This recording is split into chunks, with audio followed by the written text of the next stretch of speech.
I will call to order the meeting of the Community Development Committee of the Metropolitan Council for Monday, June 17th, 2019. We have a quorum of the committee and can do the council's business. Council members, committee members, the second item on the agenda is approval of the agenda. I'd entertain a motion. Moved. Is there a second? Second. Any additions, corrections, amendments? Seeing none, all in approval, please say aye. Aye. Aye. Opposed? That carries. Next is approval of the minutes of the June 3rd, 2019 regular meeting of the Community Development Committee. Is there a motion for approval? So moved. Second. Thank you. Any discussions, additions, corrections? Seeing none, all in approval, please say aye. Aye. Opposed? That carries. And then on to our business items. The first business item is 2019-148, the West Lakeland Township 2040 Comprehensive Plan. Corinne Wendell will do the presentation. Ms. Wendell, welcome. Thank you very much. Good afternoon, Mr. Chair and council members. So my name is Corinne Wendell. I'm the sector representative for districts 11 and 12, including all of Washington County and the community that we'll be looking at today, the 2040 Comprehensive Plan for West Lakeland Township. And so we were going to have some representatives from the community here, so they may still show up while we're here at the meeting. Great. But I would like to thank them for their hard work on this plan. They had a group of volunteer folks from the township working on the plan for about a year and a half, along with their town board. And so they've done tremendous work on their plan, so I'd like to commend them on that. And so here we see the regional systems for the community within West Lakeland Township. Regional trails located within the township include the Middle St. Croix Valley Regional Trail Search Corridor. The plan also appropriately acknowledges state recreation lands within the township, including the Bayport Wildlife Management Area. A portion of I-94 runs to the south of the township, and the township is provided by wastewater service through use of individual private subsurface treatment systems, or SSTS, and the plan does indicate continued wastewater services that will be provided through SSTS through the year 2040. And so here for the community designation, West Lakeland Township is located in south central of Washington County, surrounded by Baytown Township, Lake Elmo, Afton, and then with Lakeland and St. Croix River to the east of the community. The designation for the township is rural residential. So existing residential densities of 1 to 2.5 acre lots were existing, and then other opportunities to for development would be rural development at densities not greater than 1 unit per 10 acres. For the forecasted growth for the community, the plan does include revised forecasts per the discussion between council staff and the township staff. And so the council staff find that the average household size and overall population have grown more than expected in the current decade, and so the forecast change can be approved simultaneous with a review of the plan, as you see here. And there will be minimal growth once we get to that 4,500 through the decades of 2020, 30, and 40, as you see in the table. In terms of the 2040 future land use, as shown in figure 3 of your report, the existing land use pattern within the township shows a majority of single-family residential uses with on-site sewer and private water. And then other land uses within the township include agriculture, compatible commercial operations, such as mining, extraction within the community. It also identifies policies that promote the enhancement and encouragement of preserving open space, also agricultural, and the continuation of those residential uses. And then additionally in figure 3 and 4, there's about 112 acres of land that has been purchased by the Prairie Island Indian community. And they have submitted an application to the Bureau of Indian Affairs to have the land placed into a federal trust.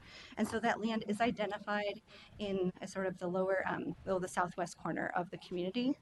And so once that land is placed into trust, the township will no longer have land use authority over those acres.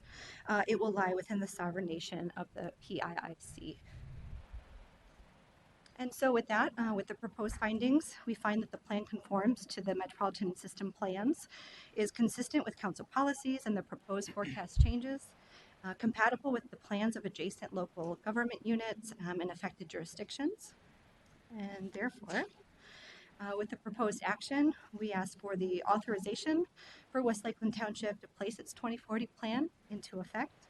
revising the township's forecast upward as shown in Table 1 of the review record, and then to advise the township to update the maps and text in the plan to reflect the Prairie Island Indian Community purchase of land and the application for federal trust designation, and then also implement the advisory comments in the review record for transportation and surface water management, forecast, land use, and housing.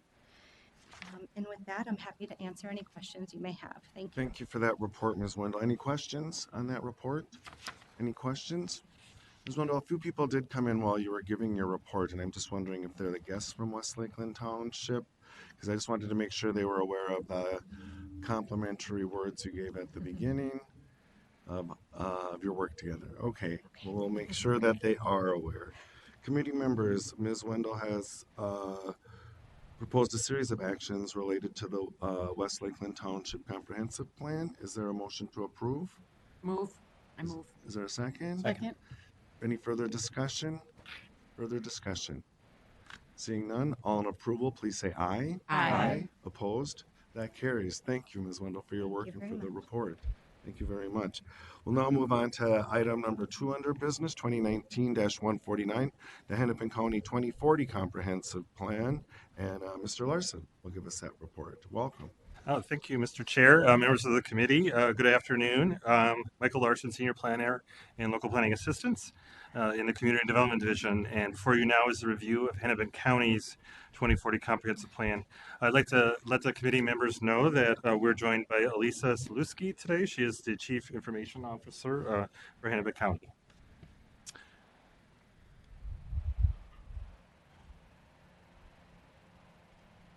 Technical difficulties. One moment, please.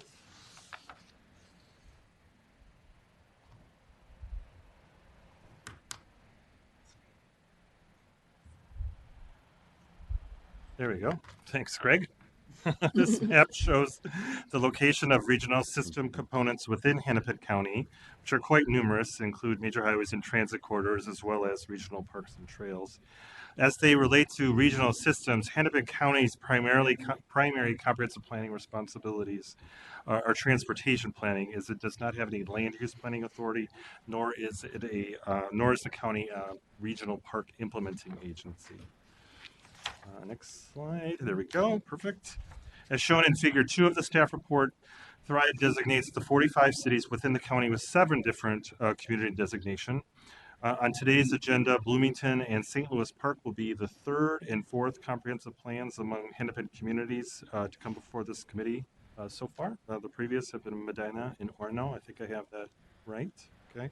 As most of you likely know, the county does play an indirect role in land use through its transit corridor planning, community works program, and housing programs. As detailed in the staff report, one planning responsibility is the development of a MERCA plan, or the Mississippi River Corridor Critical Area Plan. Another planning responsibility includes the county's management of subsurface sewage treatment systems, of which there are approximately 4,800. A total of 37 cities in the county have delegated program oversight responsibilities for permitting, inspection, and enforcement to the county. So although the county does not have land use planning authority, the county does include an unincorporated area that is primarily the domain of federal, state, and regional agencies.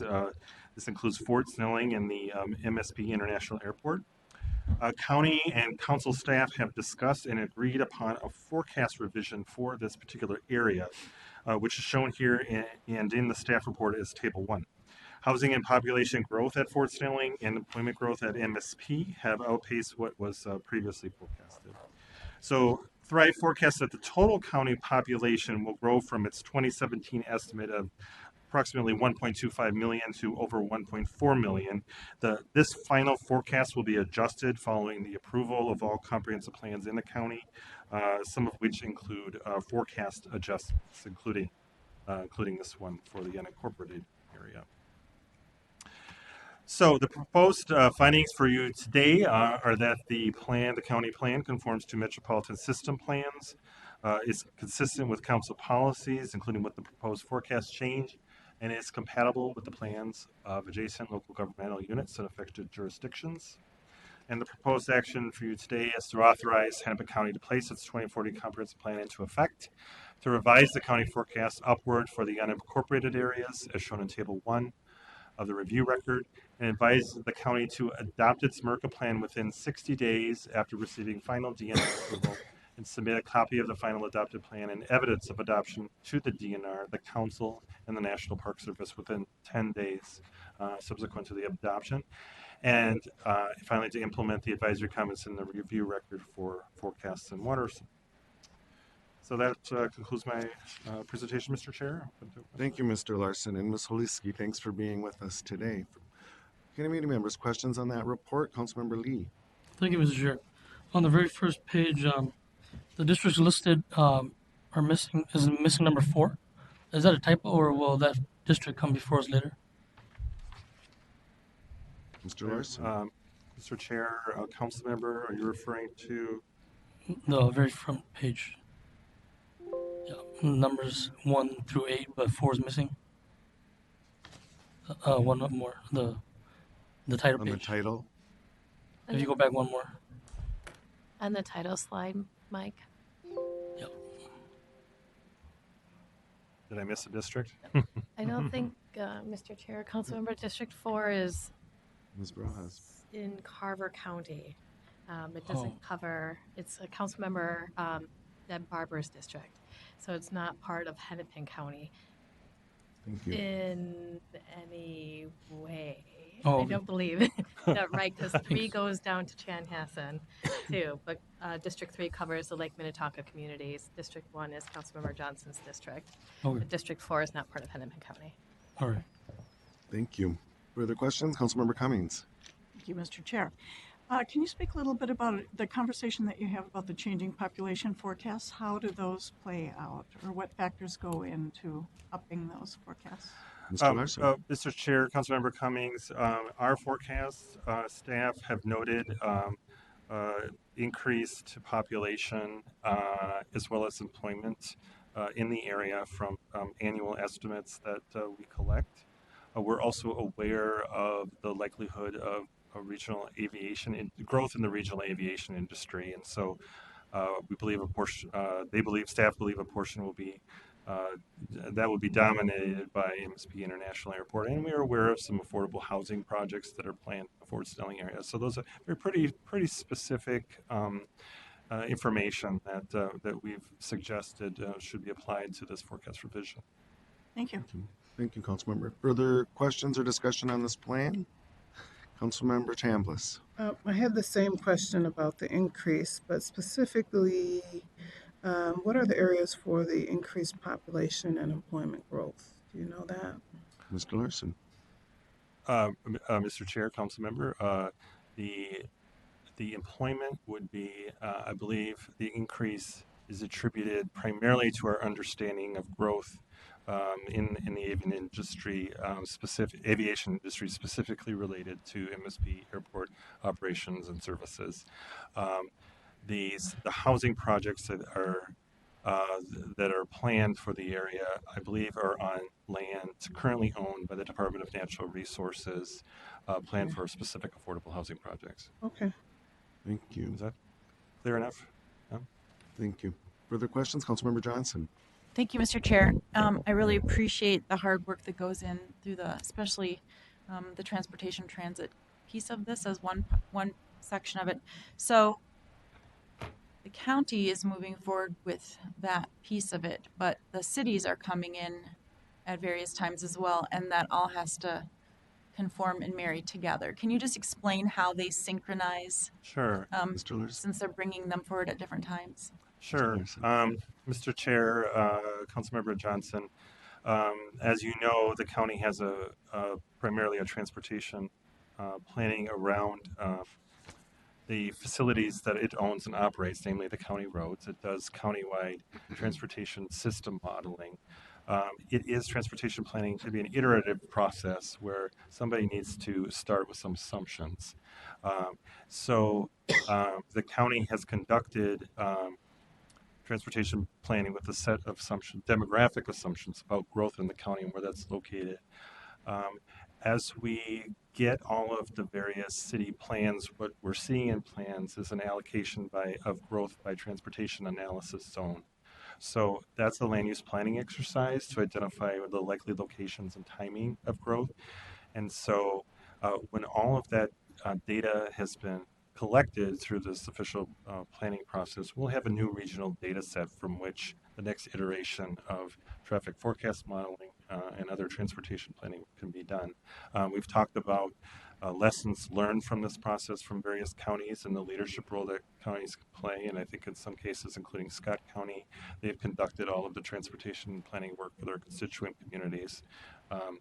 And I'm not familiar with any of the details about the iterative nature or any, that would be a question, I think, for transportation planning staff, but it's certainly of interest to us.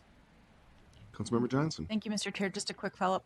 And certainly as this has moved forward through the process, the cities throughout Hennepin County have, assuming, unless I missed something, would be able to comment, or just as a city puts forward its comp plan, everybody gets around gets to comment on it. Correct. Mr. Chair, Councilmember, the submittal included those comments from other cities, so we were able to, and as well as other jurisdictions, so we were able to see those, and those are available for review. I don't recall any substantial concern. No, I appreciate that. Thank you. Thank you. Further questions for Mr. Larson on Hennepin County 2040 Comprehensive Plan? Further questions?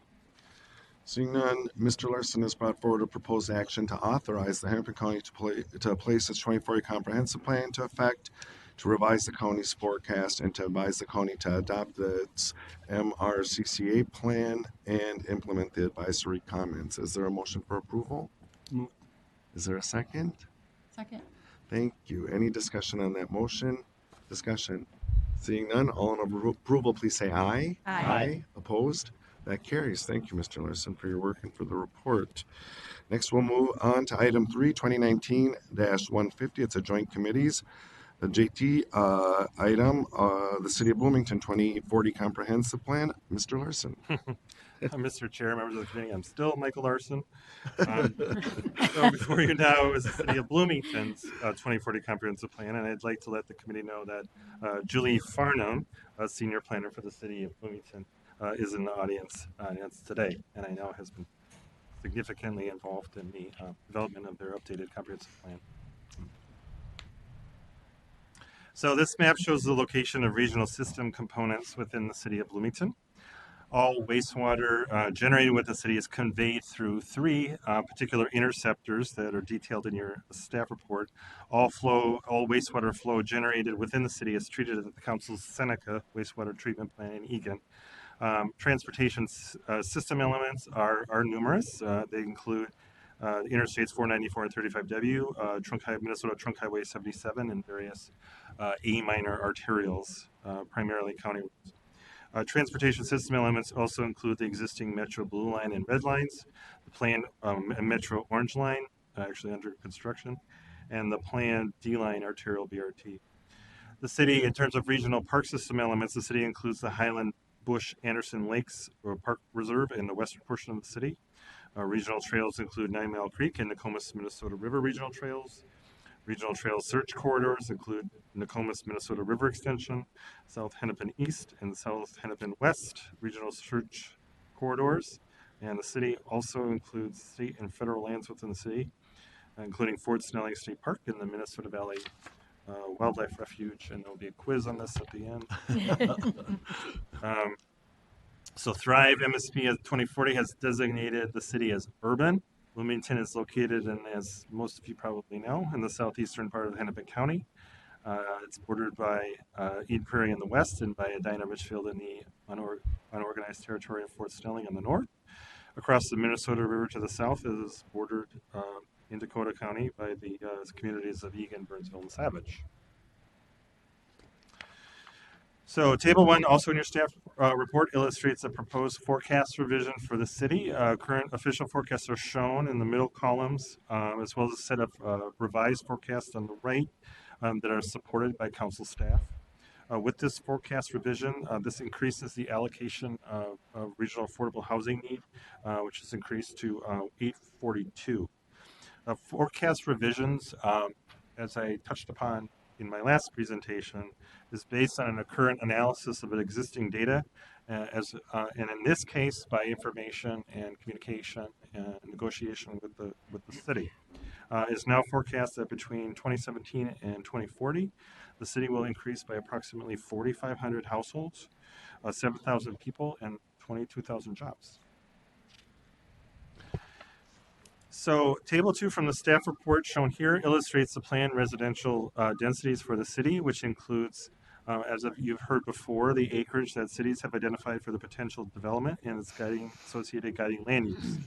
Policy for the most intense land uses, likely areas for redevelopment, and allocation of the city's forecasted growth are largely associated with the South Loop District, Pan American District, and the Normandale Lakes District, which are well served by existing and planned regional highways and transit service. And I'll illustrate that on the map momentarily. The minimum planned density expectation for urban community is 10 units an acre. According to the methodology that you see on the screen, there's a potential range of 11.1 to 85.4 for the city. I just want to mention, though, that as detailed in the staff report, the city's own more detailed land capacity analysis yields a likely a minimum outcome that is much higher. So this map is showing you the city's future or guiding land use map, also as figure 4 in your staff report. It's kind of difficult at this scale and detail and resolution to see a lot of detail, but you can see the pattern of higher density mixed land uses on south of Interstate 494 and around 3 main planning districts of the city, which I had just mentioned and are shown here in the red circles. So again, on the west, Normandale Lakes in the middle, Pan American, which will be served by the future Metro Orange Line, and the South Loop District, which includes the Mall of America. And so the proposed findings for you today are the plan conforms with Metropolitan system plans. Is consistent with council policies, including that associated with the forecast change. And it is compatible with the plans of adjacent local governmental units and affected jurisdictions. And the proposed action for you today is to authorize the city of Bloomington to place its 2040 comprehensive plan into effect, to revise the city's forecast upward as shown in table 1, and to revise the city's allocation of affordable housing need allocation to 842. This item also goes to the Environment Committee, as you know. This will occur on June 25th, and then it will be subsequently on Metropolitan Council agenda on July 10th. And I will also just remind you that Julie Farnham from the City of Bloomington is here if you have questions for either of us. Thank you, Mr. Larson. Ms. Farnham, thanks for being here today. Questions on this report? Questions? Seeing none, Mr. Larson has proposed that we authorize the City of Bloomington to place its 2040 comprehensive plan into effect, to revise the city's forecast, to revise the city's affordable housing allocation. Is there a motion? So moved. Thank you. A second? Second. Thank you. Any discussion? Seeing none, all in approval, please say aye. Aye. Opposed? That carries. Thank you, Mr. Larson. We'll move on to item 4 on our business agenda. It's the City of St. Louis Park 2040 Comprehensive Plan and Comprehensive Sewer Plan 2019-151 JT. It's a joint committees item, and we have Mrs. Smiley here to present. Thank you for being here. Hi. Hello. Thank you, Mr. Chair, council members. I'm Raya Smiley. I'm a sector representative for District 4 in the Carver County area and local planning assistant, and I'm here to present to you the City of St. Louis Parks 2040 Comprehensive Plan. I would like to also mention that Sean Walter, the planning and zoning supervisor of the city, is here today in the audience, and I would like to thank the city for all their very hard work that went through this plan throughout several years, and they actually created a very well done plan. So thank you for that. Okay. So this map before you shows the location of regional system components within the City of St. Louis Park. All of the wastewater generated within the city is conveyed through 5 interceptors in the city. There are 4 principal arterials located within the city. It's I-394, Trunk Highway 7, Trunk Highway 100, and Trunk Highway 169. The regional park system components within the city are the Cedar Lake LRT Regional Trail, North Cedar Lake Regional Trail, and South Hennepin West CP Rail Regional Trail Search Corridor. That was very long. Okay. Thrive MSP 2040 has designated the city as urban center. The city of St. Louis Park is located in eastern Hennepin County. It is surrounded by the communities of Golden Valley, Minneapolis, Edina, Hopkins, Minnetonka, and Plymouth. Here in Table 1, which is also in your staff report, you see the forecast for the city, and it shows that between 2020 and 2040, the council forecasts that the city will grow by 3,600 people, which represents 2,100 households, and there will be an increase of 3,300 jobs within the city throughout the same time frame. So this is table 2 of the staff report.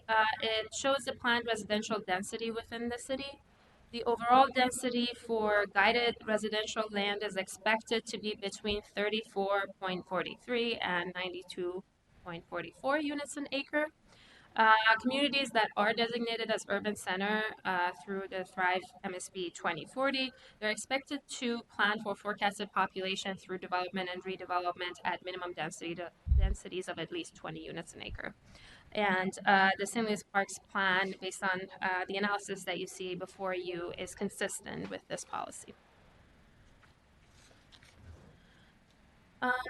This is the city's future land use map that refers to figure 4 in your staff report. The city is fully developed with almost like less than 1% of undeveloped land. Most of the focus of the future land use, therefore, is on redevelopment. So that's where most of the forecasted growth is, how the forecasted growth is accommodated. The 2040 plan includes a variety of mixed-use land uses that allow for both residential and commercial or otherwise within the development. The plan also recognizes the 3 planned Metro Green Line extension stations that are, it's very difficult to see, but can I use this? Wait, I think I can, sorry. I should have highlighted that, but there we go. So these 3 are the planned stations for the Metro Green Line extension. These are Beltline Boulevard, Wooddale Avenue, and Louisiana Avenue. So they're a mix of uses around these stations that allow for very high density development to happen for the redevelopments planned for these areas. The TPP, or the Transportation Policy Plan, calls for areas within a half-mile of the stations to be planning for at least 50 units an acre. And the St. Louis Parks Plan is consistent with that requirement as well.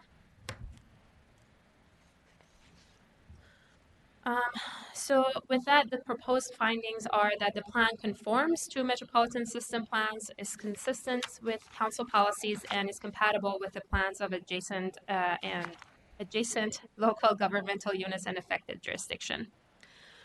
So the proposed action before you is to authorize the City of St. Louis Park to place its 2040 comprehensive plan into effect, and advise the city to implement the advisory comments in the review record for surface water management, forecasts, and water supply. This plan is also going to the Environment Committee for action on their June 25th meeting, and the Environmental Services staff will present this at that meeting as well. And the plan is scheduled to be on the Metropolitan Council's agenda for the July 10th meeting. And I would like to also do a final reminder that Sean Walther from the City of St. Louis Park is in the audience. And with that, I'll be happy to answer any questions you may have. Thank you, Mrs. Smiley. And Mr. Walter, thank you for being here and congratulations on getting your plan to this point. Questions on that report? Questions? Seeing none, Mrs. Smiley. I do have. Oh, I am so sorry, That's Councilmember okay. Lindstrom. Thank you, Mr. Yes, my Chair. apologies. I'm just wondering on the land use around the LRT, did it change? And then, and also I think it'd be helpful if there's a slide that says future land use, just on this one, and I'm sure the ones moving forward and the ones that we've already seen. It would be helpful for me to know what the current land use is, to know if there's any significant change. Thank you, Ms. Smiley. Okay.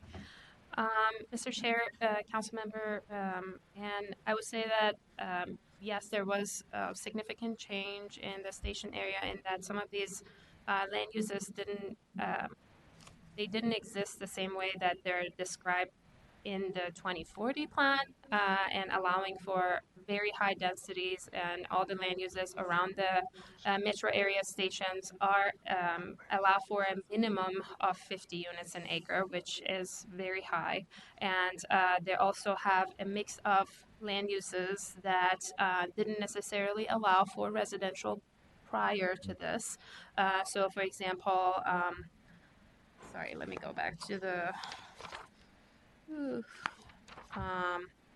Yeah, for example, the commercial category that allows for 10% residential, that wasn't the case before. So there are changes like that that have basically contributed to this redevelopment areas happening within the station areas. And as for the current land use compared to the future land use, I'm sure that's something that we can refer to in the future presentations. But for now, I guess I would just have to refer you back to the staff report. So I apologize for not having that handy at the moment. I think Director Barajas, did you want to add something? I would just reinforce what Ryan has said, that your staff report includes a figure 3 that's existing land use. I think in nearly every comp plan it should be the same number. We try to keep them pretty standard, but we certainly can add that to presentations if that would be helpful. Thank you. Thank you. Further questions on that report? Further questions? Seeing none, staff proposes action to authorize the City of St. Louis Park to place its 2040 comprehensive plan into effect and to advise the city to implement the advisory comments in the review record for surface water management forecasts and water supply. Is there a motion to approve? So moved. Thank you. Is there a second? Second. Great. Any discussion on the motion? Discussion on the motion.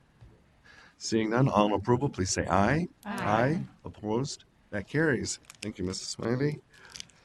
And again, thank you, Mr. Walter, for being here. Item 5 on our business agenda is 2019-147, JT, a joint committees item, New Brighton, City of New Brighton 2040 Comprehensive Plan and Comprehensive Sewer Plan Review. Eric Wojcik will present. Welcome, Mr. Wojcik. Thank you, Chair, and thank you, committee members. This is the first time I'll be presenting a 2040 plan to this committee, so that's Congratulations. exciting. It's also the first plan from District 10. As the Chair said, my name is Eric Wychik. I'm a sector representative for District 10 in local planning assistance within community development. Before you today is the review of the City of New Brighton's 2040 Comprehensive Plan. I'd like the committee to know that Ben Gazzola, the City of New Brighton's Assistant Director of Community Assets and Development, is in the audience today, toward the back. Along with Mr. Gazzola, the city's planning consultant, Brad Scheib, is also in the audience. I would like to personally thank Mr. Gazzola and the City of New Brighton for all their contributions to this plan and the city's ongoing collaborative relationship with the council. This map shows the location of regional system components within the City of New Brighton. There are 2 interceptors and no lift stations within the boundary of the city. Interstate 694 runs through the city, and Interstate 35W follows the eastern border of the city. Regional park system components within New Brighton are Long Lake Regional Park, Highway 96 Regional Trail, Rice Creek Regional Trail, and the Rice Creek West Regional Trail. Thrive MSP 2040 has designated the city as urban. New Brighton is located within the northwestern part of Ramsey County. It is surrounded by the communities of St. Anthony, Columbia Heights, Fridley, Mounds View, Arden Hills, and Roseville. Table 1, which is also in your staff report, shows that between 2020 and 2040, the council forecasts that the city will grow by 1,800 people, representing around 900 households. There will be an increase of 1,700 jobs in the city during that same time frame. Table 2 from the staff report shown here illustrates the planned residential density in the city. The overall density for guided residential land is expected to be approximately 11.2 units per acre.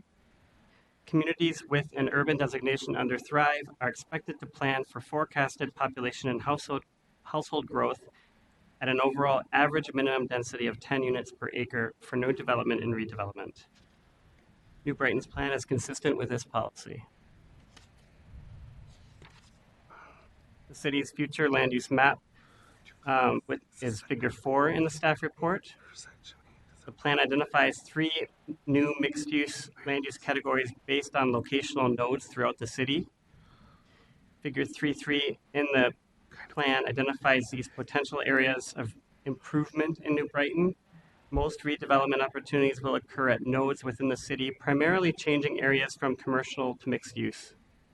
These areas focus on redevelopment, infill, and reinvestment in close proximity to transportation and transit connection. Much land in these areas will be developed by 2040. Council staff found that the plan conforms to Metropolitan system plans, is consistent with council policies, and is compatible with the plans of adjacent local governmental units in affected jurisdictions. Council staff proposes the following actions. That the council authorize the city of New Brighton to place its 2040 comprehensive plan into effect, and advise the city to implement the advisory comments in the review record for land use and water supply. This report will also come before the Environment Committee and will be presented by Environmental Services staff on June 25th. And the item will be on the Metropolitan Council agenda on July 10th. And as a final reminder to the committee, Ben Gazzola, the City of New Brighton's Assistant Director of Community Assets and Development, is in the audience. I'm happy to take any questions. Thank you, Mr. Wycheck, for the report. Any questions on the report? Councilmember Chambliss. Yes, Mr. Wycheck, I have a question about the change from commercial to mixed use. Can you give a little bit more information about what's driving that? Mr. Wycheck. Yes, thank you, Chair, and thank you, Council Member. We are seeing this trend really across the region, where a lot of the communities are implementing more land use designations within their comprehensive plans, and I think, and perhaps the community development director can speak to this. I think this represents a larger trend and a move away from single-use commercial based on market trends more than anything else. I don't know if you can speak to that. Mr. Director Chair. Barajas. Thank you, Mr. Chair, council members. That certainly has been the case, and we've seen that through amendments even before 2040 plans were submitted of both new residential uses being introduced into commercial areas or in areas that have been primarily commercial in the past, as well as new, additional mixed use being guided through a community. As far as local drivers, certainly members, representatives from the city may want to speak to those items if the committee is interested. Councilmember Chambliss, would you like to hear more? I'm good with that. Okay. If it's a pattern that's happening in other places, that's good to see. I mean, it makes an opportunity for more affordable housing, I would think, so that's good. Thank you. Councilmember Wolf. Thank you, Mr. Chair. I'd just like to comment on that. I was actually encouraging cities as we were going through the process, you know, introducing cities to what was going on with comp plan updates, encouraging more cities to do mixed use land use categories, because otherwise, if you try to draw lines on a map where you're mixing things up, and the line is maybe a little bit off of where things end up, the break between different uses, then they've got to come back to us for a comp plan update. Whereas when you know you've got an area that's going to have different things going on, and you just say, in this area, all of these uses can be there, and we're shooting for certain percentages, that gives them the flexibility of building placement that they wouldn't have if they put every single little land use in a different color on the map. Makes sense. Makes sense. Thank you. Further questions for Mr. Wycheck on this report? Further questions? Seeing none, Mr. Wycheck, thank you for your work on this and for the report. Congratulations on presenting your first 24 comprehensive plan. I also want to thank Mr. Gazzola and Mr. Scheid for being here and for your work as well. Thank you. Mr. Wycheck proposes an action to authorize the City of New Brighton to place its 2040 comprehensive plan into effect and to advise the city to implement the advisory comments in the review record for land use and water supply. Is there a motion? So moved. Thank you. Is there a second? Second. Thank you. Discussion on that motion? Discussion. Seeing none, all in approval, please say aye. Aye. Opposed? That carries. Thank you, Mr. Wycheck. We'll move on to business item number 6, 2019-152, to establish a public hearing date for the Public Housing Agency 5-year and annual plan. Jennifer Keogh will present on this, and I'm wondering, I know it's the waiting list is open for the Section 8 as well, so I'm wondering after your report and the action, if you'd be prepared to please give just a little update on that. Absolutely. Thank you, Ms. Keogh. I just was checking the numbers, thinking you might. Thank you. Very Very prepared. No, I'm prepared, absolutely. Good afternoon, everyone. My name is Jennifer Keogh, the manager of the Metro HRA, and I'm going to remember to use my clicker today. I have an awful habit of thinking someone else is clicking for me. So the item before you today is that I'm going to ask that you consider establishing a date to conduct a public hearing to discuss and receive comment on the 2020-2025 Public Housing Agency 5-year plan and the 2020 annual plan. This hearing will take place on August 19th, 2019, here in the council chambers. So now I'm going to tell you what that all entails. So the PHA plan, as you know, the Housing Choice Voucher Program, can you all hear me? I feel like I'm Yes. I can't hear myself.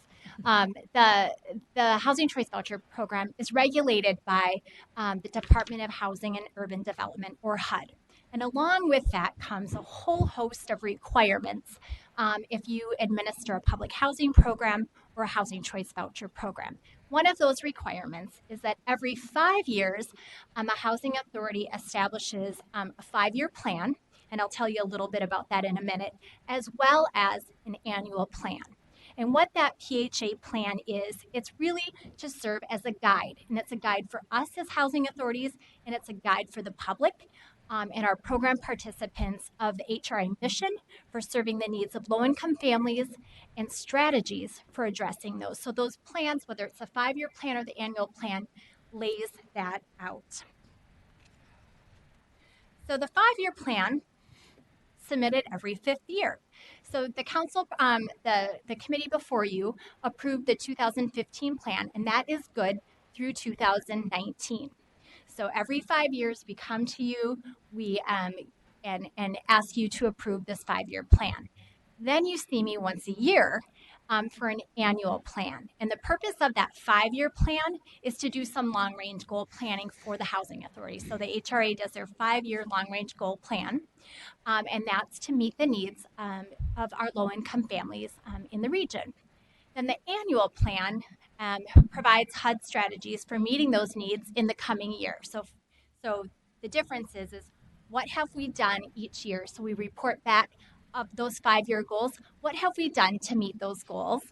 And then we communicate also any changes that we are going to be making in the upcoming year. So it's an opportunity to report to HUD as well as get approval from all of you, our policymakers, on any changes that we would like to make in the following year. So the council again approved the 5-year plan. And so what you will all be doing this fall is you will be approving the 2020 to 2025 plan as well as our annual plan. So we'll be coming to you for a 5-year as well as our annual plan this fall. So a part of this PHA plan process is that HUD also says that we need to report to you, get approval from you, as well as report to HUD any changes that we want to make on our policies. And our policies are held in this document called the Housing Choice Voucher Administrative Plan. It's about this thick. It's 500 pages long, but it's our guiding document. So it serves as our main policy document for the HRA. It is a requirement by HUD. It contains all of our mandatory and discretionary policies.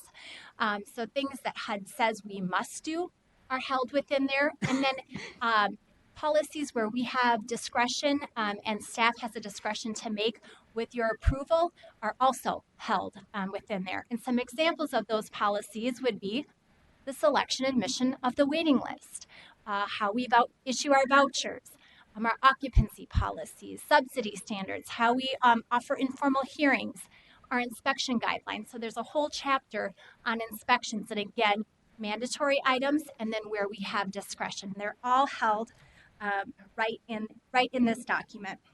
And I always say it's a staff guiding document, right? If they don't know the answer to something, the first thing we say is, what does the administrative plan say? And we go to that. And so it's really, like I said, it's our guiding document. We amend policies when it's required.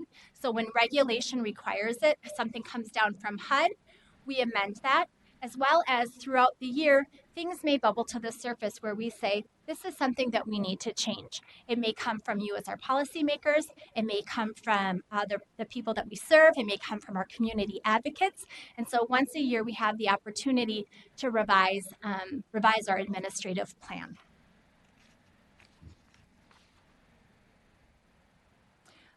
Those discretionary changes, like I said, we try to make those once per year. And we do that through a process. And we get feedback on our policies from our staff.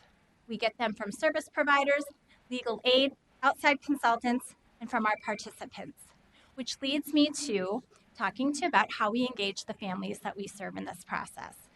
So we have what's called a resident advisory board, or what you'll see in documents, it's called the RAB. And the elements of the RAB, it's required. So HUD says it's required for you to have a sample of the families that you serve or the people that you serve to help shape and guide policy. And how we do that is we do outreach to the families on the voucher program, and they volunteer their time. And how we use them is a couple of ways. When we have policy changes, for example, we have policy changes coming up, we go through those and we give them the background of why the policy is being changed or proposed change. We talk through it with them, and then we solicit their input as well as feedback. We also use them as a focus group. So I can give you some examples of how they have been absolutely instrumental in program design. We have a mobility counseling program, and in 2014 or 2015, we used our resident advisory board to help shape that program. And so some of the very elements of that program are because of the feedback that we received from them. When we were looking at doing online recertifications, we worked with that focus group to say, what's the best way to roll this out? How do you learn? How should we communicate this? And us offering desk side assistance, online tutorials, all of that came out of the work of our resident advisory board. We will be hosting resident advisory boards in 2019 in the community. So we don't ask anyone to come here. We go out into the community. We'll be going out into Plymouth, Maple Grove, Edina, and Roseville in the month of July. We do have two topics that I think are fairly important to engage with our families. We have a variety of policies that we'll go through all of them, but two I wanted to call to your attention. I will go through these with you. You'll see me again in August, and we'll have a deeper dive conversation. But two topics that I think are of interest is a proposal of minimum rent. Right now we have zero designation for a minimum rent, and we're proposing from a cost savings perspective a $50 minimum rent. And we're also looking at HUD allows us to do inspections in units every 2 years, and we've been doing just a portion of our units that way, and we're looking at implementing that on an ongoing basis. And so we'd like to get feedback from the families we serve on that policy change. After those meetings are done and decisions are made, we then follow up with the members of our resident advisory board, thanking them for their time and following up with them on what the final policy changes are. So the timeline of this whole entire process is we're always kind of in that process of drafting a change as things come up. Today, I'm before you, and we're going to establish a public hearing date. We will be then open for a period of 45 days for public comment. So the beginning of July, that first week in July, a draft of all of the proposed changes will go public, and the public has 45 days to comment on that. We will be hosting our resident advisory boards and meetings in the community, engaging in that public comment period. Then on August 19th, we will have a public hearing here. So that's that date that we're establishing today. And I thought it might be nice at that on that date to do an information item with you to talk about the proposed changes and get your feedback on that. And then on September 16th, I'll be back before you for final approval of the 5-year plan, the annual plan, and any changes to the administrative plan. And then it will go to full council approval on September 25th. So again, the proposed action today is to establish a date to conduct a public hearing to discuss and receive comment on our 5-year plan and our 2020 annual plan. Again, the hearing will take place here August 19th at 4 p.m. in the council chambers. Thank you, Ms. Keough. Questions on that report? Councilmember Atlas Ingebrigtsen. Please let me know if I'm way off on this, but I have questions because I'm hearing that you're asking about feedback on the date or approval for the date to hold the meeting, but I have some questions about the process.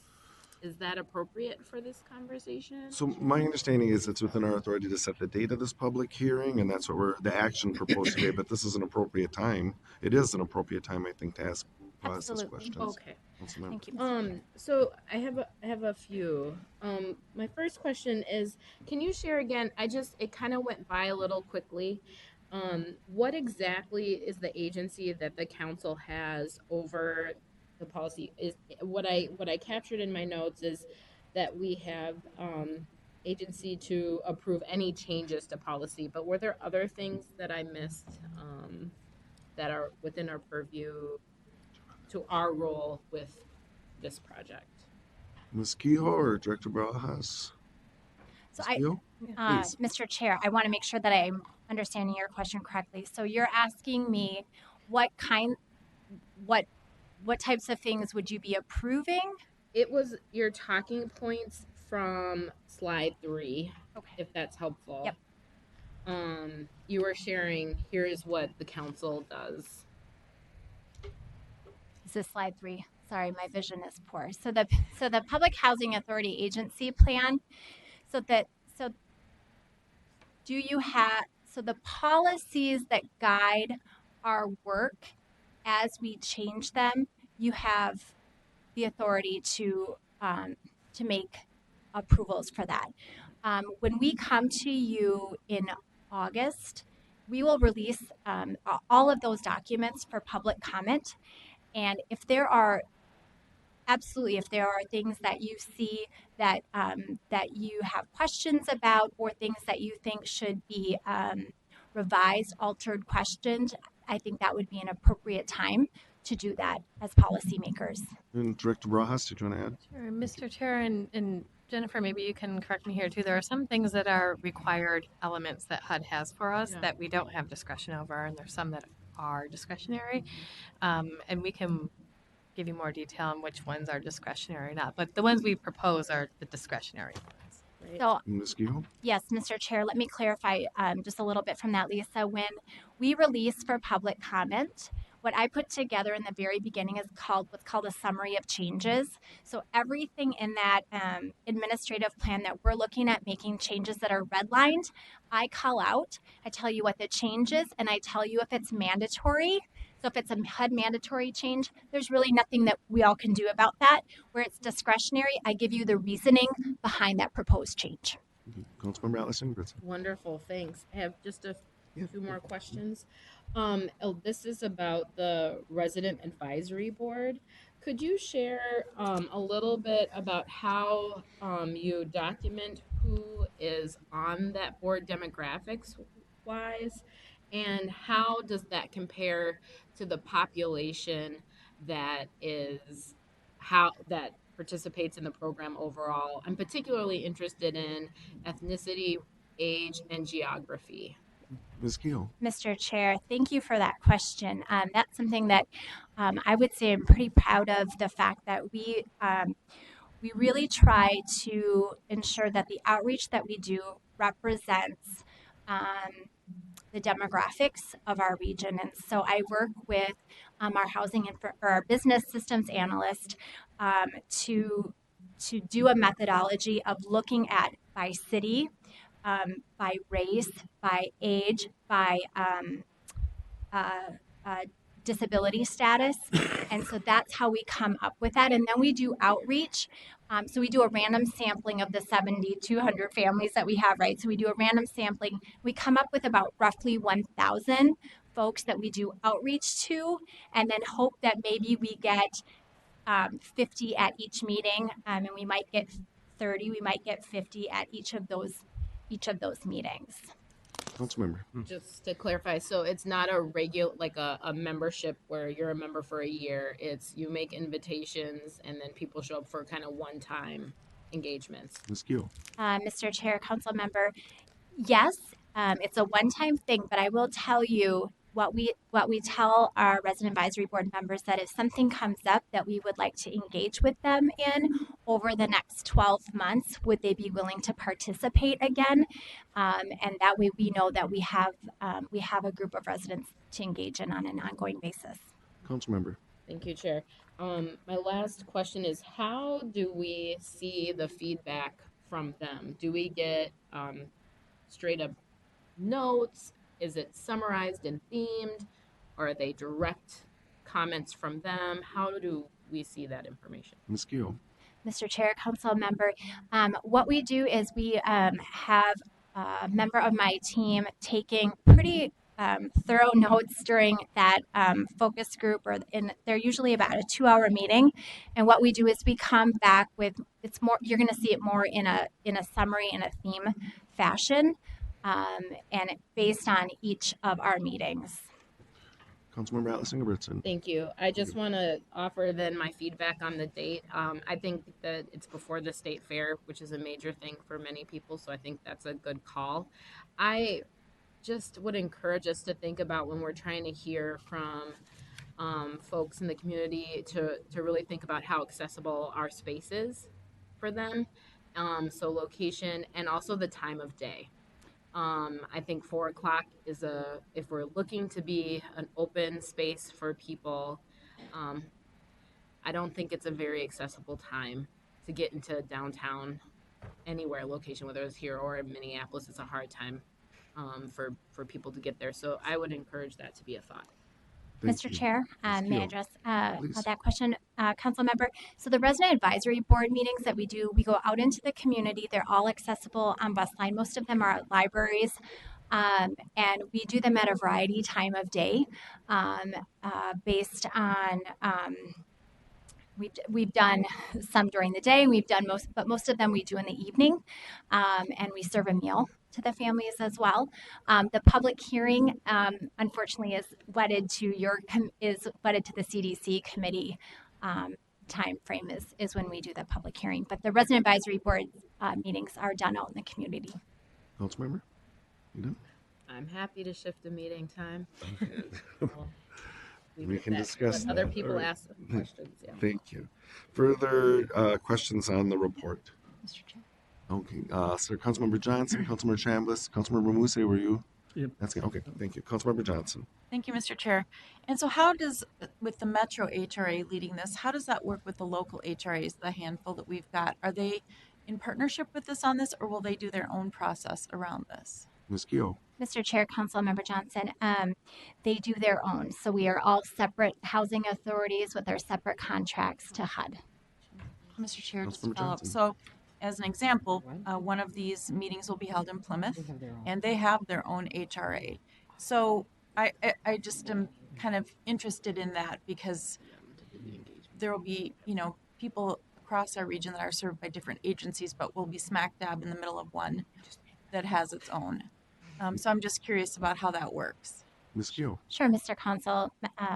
Chair, Councilmember Johnson. We picked it based on what would be a central location. So while it's in Plymouth, you're right, they do have their own housing authority. So we won't be doing outreach to those folks, but for families that live in that area, we've found that using their facility at the library is a really great location for families. Okay. Councilmember Johnson. Just two other points. So we'll be bringing the proposed changes, getting feedback, and then going through an additional public process and public hearing on August 19th if this moves forward. So is there a way to get input that would help us determine what changes might need to be made, or are these just really changes that are staff driven? I guess what I'm trying to say is we'll get feedback on what's being proposed. How do we get input from the residents on the front end? Ms. Keough. Mr. Chair, Council Member, so it's we've talked about this. It's a 500-page document. What we have done historically, as policies need to be changed, we provide those to the families that we serve. We also have a period during that resident advisory board to talk about, like I said, a focus group. We've talked about things that we give them an opportunity to say, is there anything here that's not working, things you would like to see change? But that's a 500-page document for somebody to pick up to know what would even need to be changed is a pretty daunting task. So it's during that period of change that we're engaging with the families. But I can tell you that the changes that families have, if something has come up during a resident advisory board and it's something that we have flexibility on, we absolutely talk through that and consider those for changes. That's how we get better at service delivery. And Mr. Chair, just lastly, to the point about the timing of the meeting, I, of course, I'm new at this, as most of us are, but I too would want to, if it's a public hearing and we're trying to serve a set population where transportation and timing could be an issue, it is for about everybody anymore, but I would be open, if we're not breaking any laws or rules, to, bring meetings out to the community of the council or the committee. And I'm not trying to, be a revolutionary here, but I just know meeting people where they're at, and making it as easy as possible for them to see the people who are, impacting their lives in a positive way. I would be for that. Thank you. Thank you. Thanks. I have in queue Councilmember Chambliss, Councilmember Muse, and Councilmember Wolf. Thank you, Councilmember Chambliss. Mr. Chair, and I also have a couple questions. One, I would be in support of making the time for the public hearing a little bit later, and considering that for future public hearings on other topics or areas as well. And also, I have a question, and I know there's a lot of documentation, and I appreciate all of that on the public housing. But for the topics to discuss, which was on page 7, I'm curious about the process for how those topics came up? I know you said that there was a list of some things that were discretionary and some things that were legislated in terms of, policy requirements, but specifically the $50 minimum rent and the inspections. Can you give a little bit of background on where those topics came out, how those topics came about? Ms. Gill. Mr. Chair, Council Member. So I believe that Terry Smith, our director, shared with you that we had hired a consultant to do an operational assessment of the Housing Authority. She has been before you talking about the structural deficit of the HRA. So a component of that, one of the things that came out of that assessment was the fact that housing authorities have the ability to impose what's called minimum rent. We have not had a minimum rent. It's been zero. HUD says you can charge up to $50 for a minimum rent. That is a cost saving measure. When we looked at that and we did the analysis, it would result in, and I have my notes because I wondered if somebody would ask me. It would impact 270 families, and it would be a savings of $162,000 in our housing assistance payments, so the payments that go to our landlords per year. Okay, and that, thank you. So for that cost savings, how would that savings be reallocated? That would go in, sorry, Mr. Chair, council member, that goes into the housing, that where we are running a deficit with our housing assistance payments, that would help us pay our bills. Councilmember Chambliss. Okay, and the inspections? And the inspections, thank you. So several years ago, HUD provided guidance that and it's from an administrative time savings or administrative burden, reduction in administrative burden, saying that housing authorities have the ability to, rather than annually inspect units, to do what's called biannual inspections, basically skipping every other year. So you do an inspection one year, the landlord doesn't have to have an inspection, and then it's done the following year, so every 2 years. That is something that we've done on a small scale on a pilot, and we would like to expand that. And again, that would be then a savings from the staff time of our inspectors, helping again with the deficit that we have in the HRA program. So both really are, I would say, cost saving measures for the Housing Authority. Councilmember. Thank you.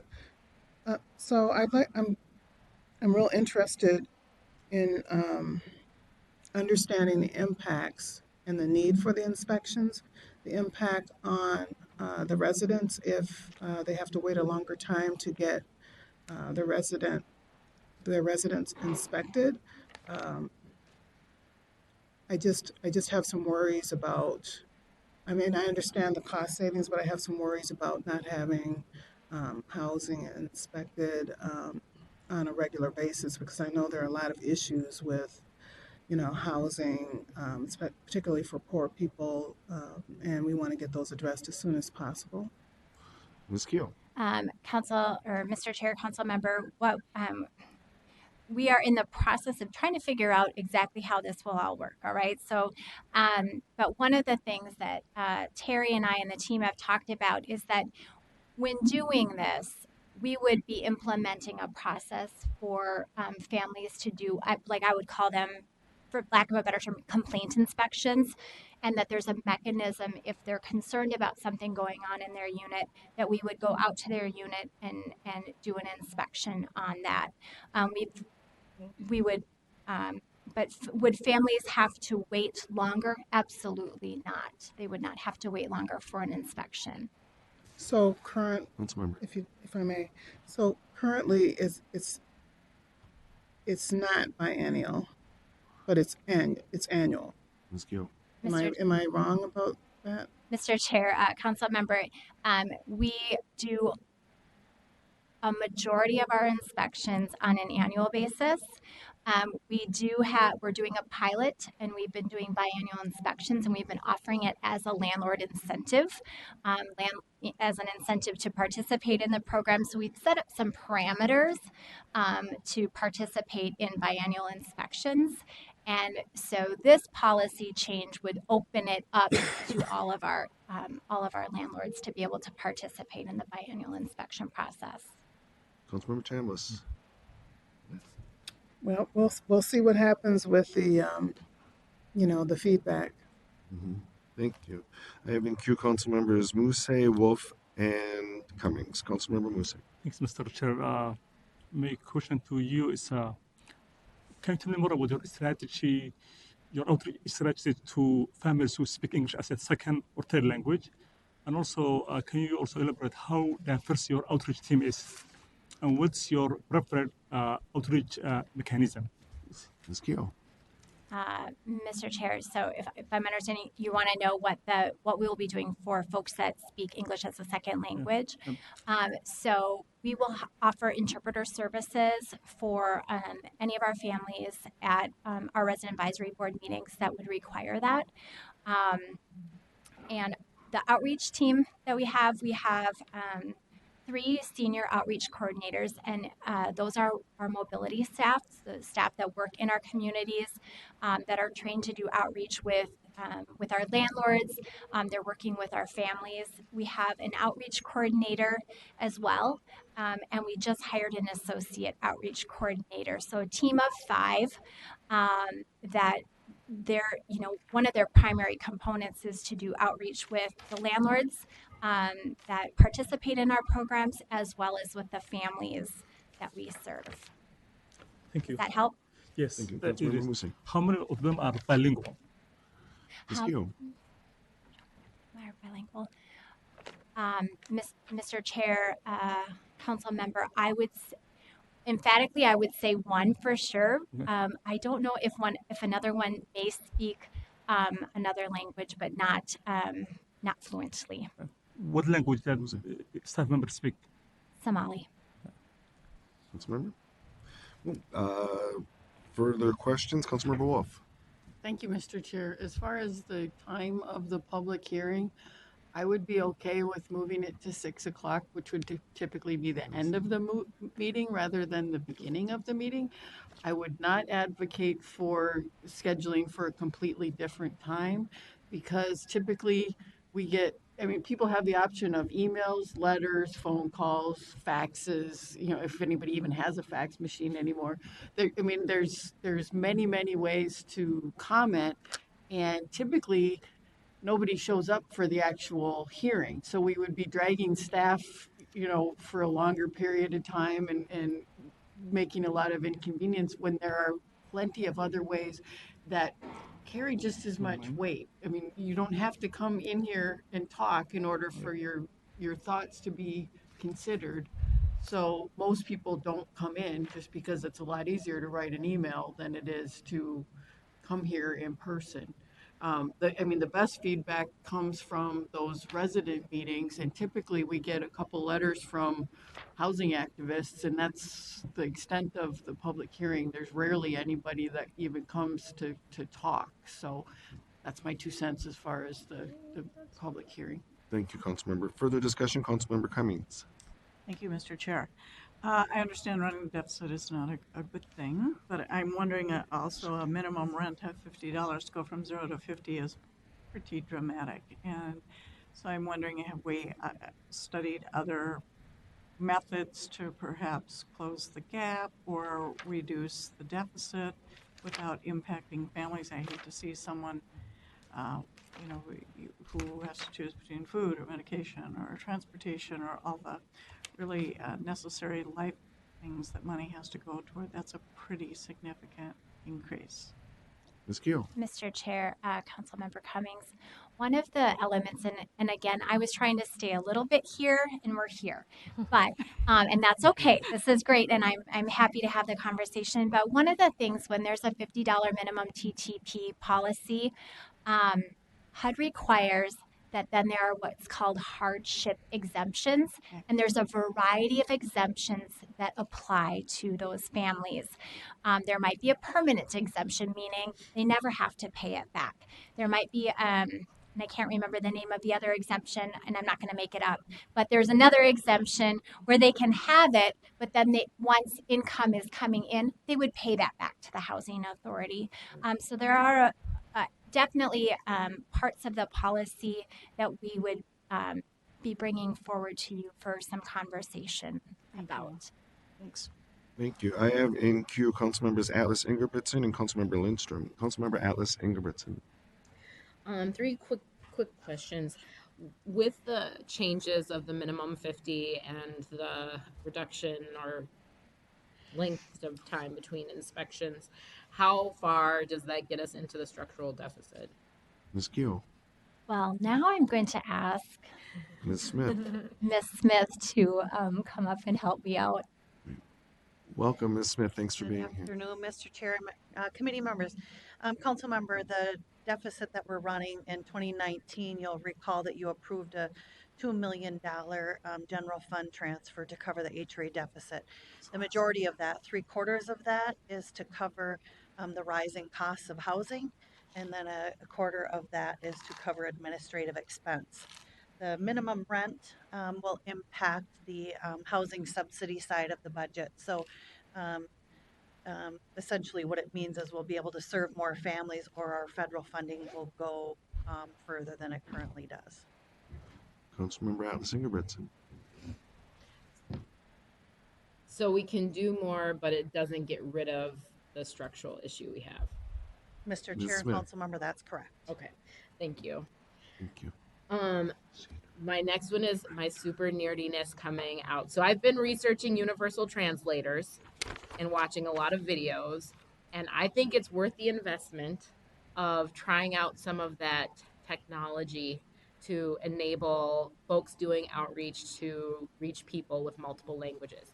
So for those Star Trek fans paying attention or listening, there are devices you can purchase on Amazon, cost between $100 and $300 for something really fancy, and allows you to speak up to 70 languages with someone, real time, firsthand, and allows a subject matter expert to be the one describing something as opposed to a translator or someone on language line. So I just thought I'd share that little tidbit. I think I'm going to buy one for myself. And then last thing I just want to share, as someone, as a community member who's come to testify at public hearings, every time I came, I was really frustrated they were at 4. Especially if we sat around for a little bit and didn't know. It was so hard to get here. And I am more privileged than many of the people who were thinking about reaching out to. So I just think for all of us, with the spirit of inclusion and accessibility, I love hearing from my fellow council members and committee members that there's a willingness to meet our people where they're at. And if we can't go out to them physically, because the geography we're covering is really large, the things that we can do to make this time and opportunity accessible, and to let them know, regardless of their circumstances, their income, that their voice is valued, and we'll make it a little easier for them to participate, the better. So I just thought I would share that. Thank you. Thank you, Councilmember. And Councilmember Lindstrom. Thank you, Mr. Chair.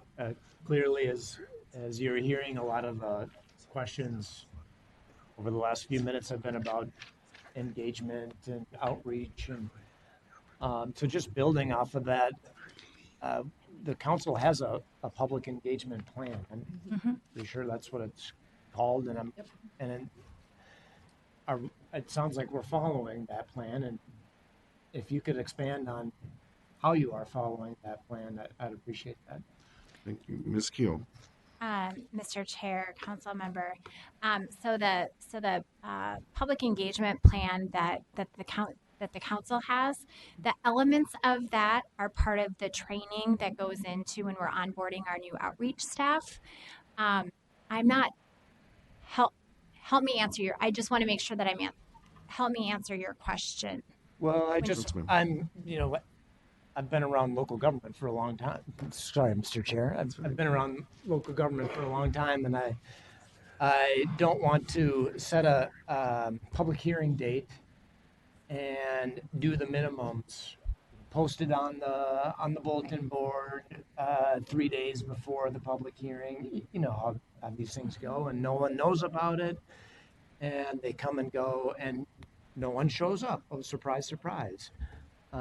So it sounds like there's a lot of interest amongst the folks sitting up here that we really get the word out and get some really positive or some good constructive feedback on this plan, which is super important. Oh my gosh, it's a 5-year plan, and setting goals for this time period. So it's really, it sounds like it's really critical. It is really critical. So that's where I'm coming from. Thank Ms. Gill. Mr. Chair, Yeah. thank you. Thank you, council members. So I wanted to make sure that I was understanding. So the elements of outreach that I think my staff my team does really well is the engagement with the board, right? And using those elements that our communications team and our outreach team has taught us.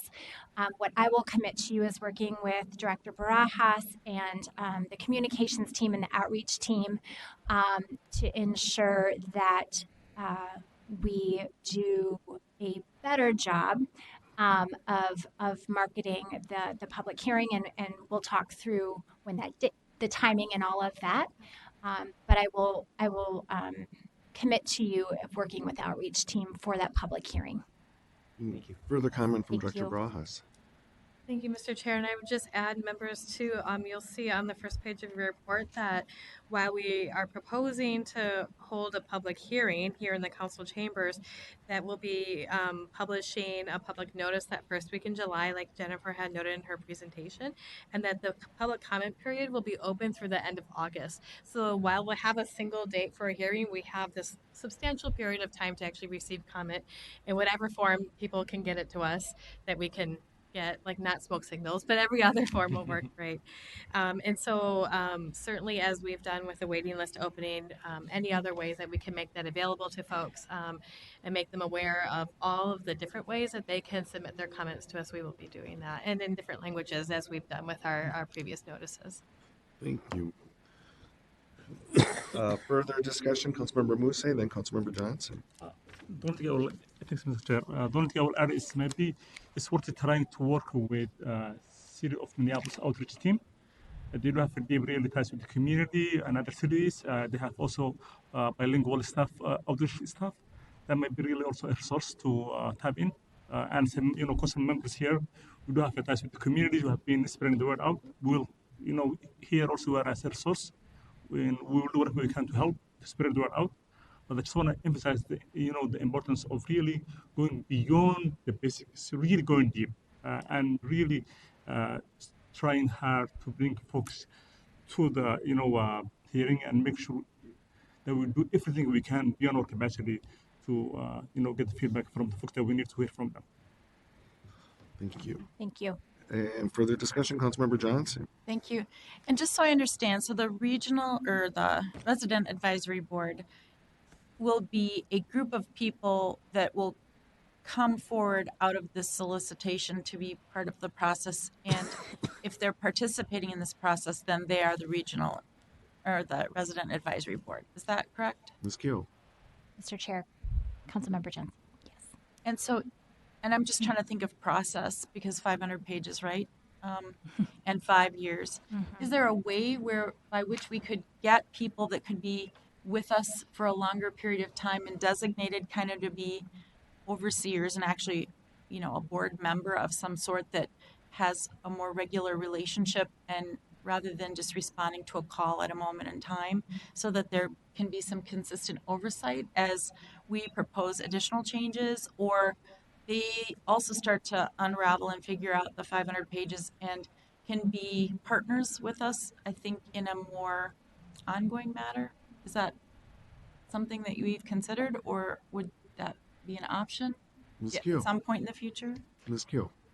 Mr. Chair, Councilmember Johnson, I just have to say to all of you, I want to say thank you, because my brain is going 10,000 miles in a different way, and I'm excited about some of the different ideas. That idea, I think, is absolutely fantastic. We can do whatever we whatever we want, right? We can set up a resident advisory board under any element that we would like to. And so I will be taking our conversation today incredibly seriously and thinking through that. And I think that's a great idea. So thank you. Thank you. Further discussion, Councilmember Lee. Thank you, Mr. Chair. I just want to kind of echo what a lot of folks said earlier. When I used to work for Mayor Coleman, I was responsible for responding to constituents, and as part of my job, because the city also got federal funding, we were responsible for coming up with an LEP plan. And so, if a constituent came into the mayor's office and didn't speak English, it was my job to find out what language he or she spoke, and to get an interpreter, whether that's on the phone or in person or somehow. If if our constituents come to us or we go to them, and they can't engage with us or they don't show up or they can't speak with us, that's not their problem. That's our problem, and we have to come up with a way to make sure that we can hear them. Thank you. Further discussion? Further discussion. Thank you very much, Ms. Kehoe. I think we'll dispose of this item and then maybe a brief update on the openness. Did you have something you wanted to say? Did we approve the? Not yet, not yet. No, let's say, yeah, we'll take action on Okay. this item first and then move on. And then to Councilmember Atlas Ingebrigtsen's point, Councilmember Wolf's point, I mean, 4 o'clock is a difficult time. We have the authority to set this. I mean, it may not be perfectly getting it out in the community or anything, but if we wanted to set it at 6 o'clock, as Councilmember Wolf suggested, it's to this committee. So we will be holding the public hearing. So the proposed action is that we establish a date to conduct a public hearing to discuss and receive comment on the 2025 Public Housing Agency 5-year plan and the 2020 annual plan. That hearing on August 19th, 2019 here in the council chambers. Would committee members prefer it to be 6 o'clock to be accessible? I'm getting some nods. Yes. Cool. So this is the first time Mr. we've Chair? deviated from a proposed action. Yeah, Councilmember Wolf. I would move that we set the public hearing for 6 o'clock and otherwise approve as was written Great. in the staff recommendation. Thank you. Is there a second? Second. Any further discussion on that motion from Councilmember Wolf? Councilmember Bento. Do we have a meeting on the 26th, correct? Which month? One Of moment. August? Excuse me, point of, we have, Yeah, this one. our CDC meetings for August would be August 5th, and then this August 19th. August 19th, okay, all right. Yeah, Thank you for that that makes sense. clarification. Okay, got it. Further discussion on that motion? Setting the public hearing on August 19th at 6 p.m. Further discussion? Seeing none, all in approval, please say aye. Aye. Opposed? That carries. Thank you very much, Ms. Kehoe, for that report and the discussion and the waiting list opening. Yes. Ms. Kehoe. Yes. So I came before you a few months ago, or a couple, whenever that was, right? And we talked about the opening of the Housing Choice Voucher waiting list. And if you follow the Metropolitan Council on Twitter, you'll see that we have been communicating in partnership with Minneapolis Public Housing Authority and the St. Paul Public Housing Authority. We worked really hard at our collaborative communication and outreach that's been done. And I can tell you to date, as of 4:30 this afternoon, 14,739 applications have been received for the waiting list. 14,000. For just the Met Council. 14,739. That was as of 4:30. And Ms. Kehoe, you claim that's just for our waiting list, That's correct? just for, yep, Thank just you. for Metro HRA. So if you recall, there's 3 separate lists. And so they apply for ours, they can apply for Minneapolis, they can apply for St. Paul's.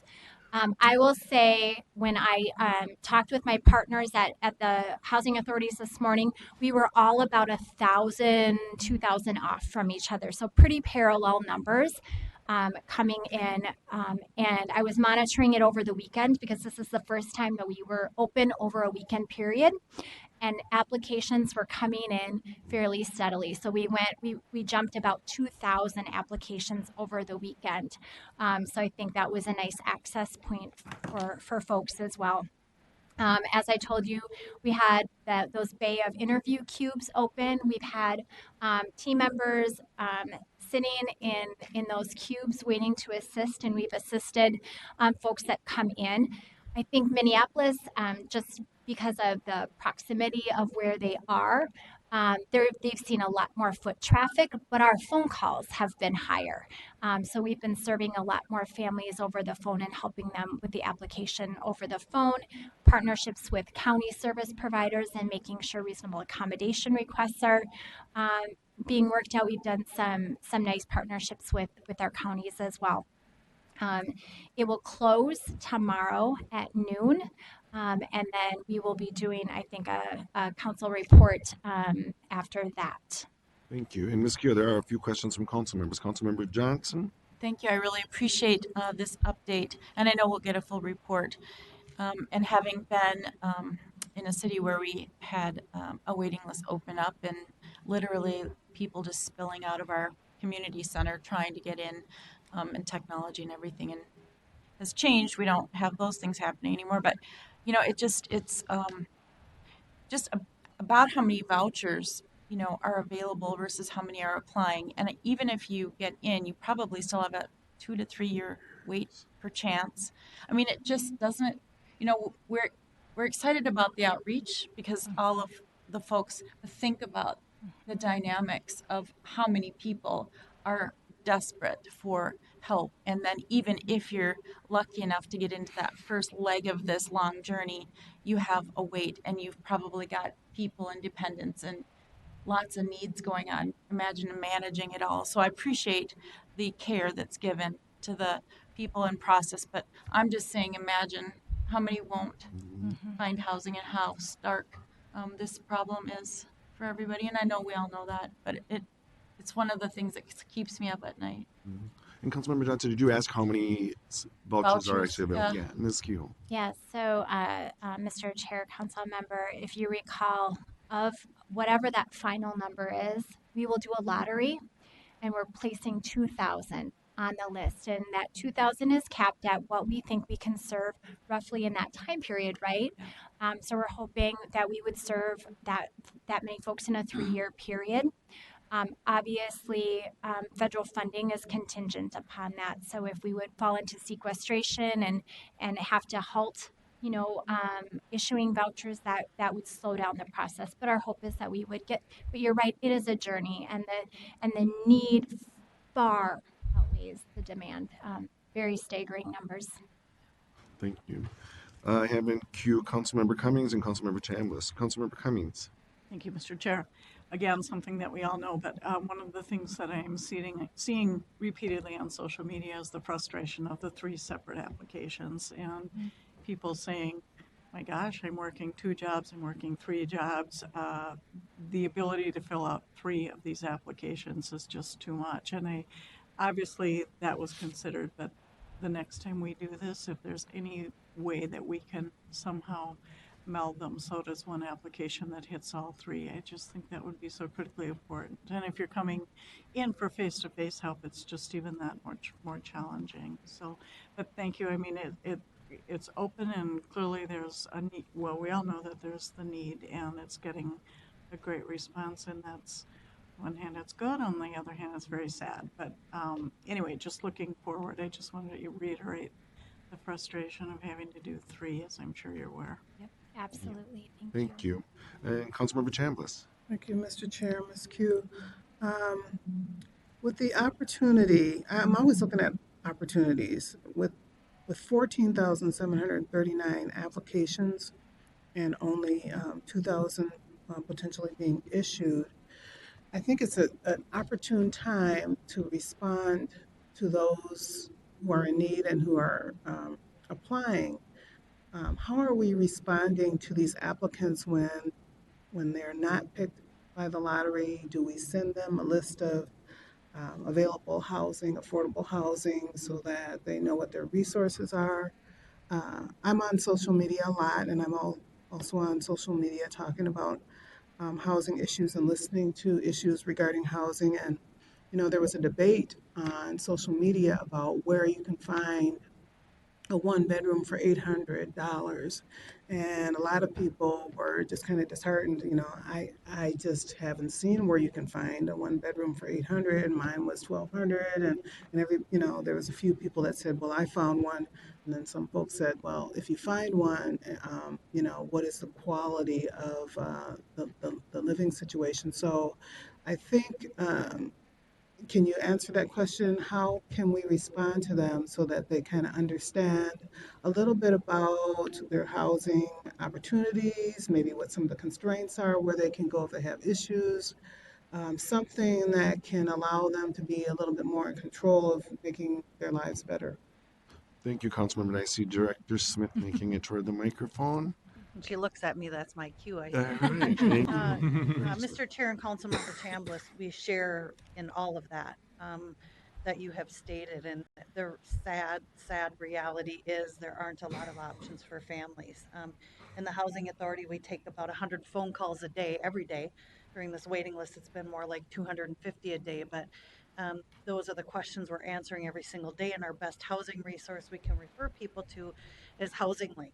And even with that resource, there are not a lot of options for families. Waiting lists are closed, waiting lists are long, and that is still the best housing resource. And we're lucky in this state that we have an organization like Housing Link that can act as a clearinghouse for potential rental vacancies, but with vacancy rates less than 3%, and in Minneapolis it's less than 2% right now, it becomes very tough for families, and we unfortunately don't have a lot of resources to refer families to. Thank you. Councilmember Chambliss? Thank you. Councilmember Atlas Ingebrigtsen. I just got contacted by someone who's interested in creating rental housing out of a property they have. Is there a like resource for them to support them if they haven't provided housing in the past, to learn how to do it? And they want to do affordable housing and inherited two duplexes, for example. And so I just said, that's wonderful, but they just want to do something good because they see the need. Is there a resource we can refer people to on that end of the pipeline, if you will? Ms. Keough.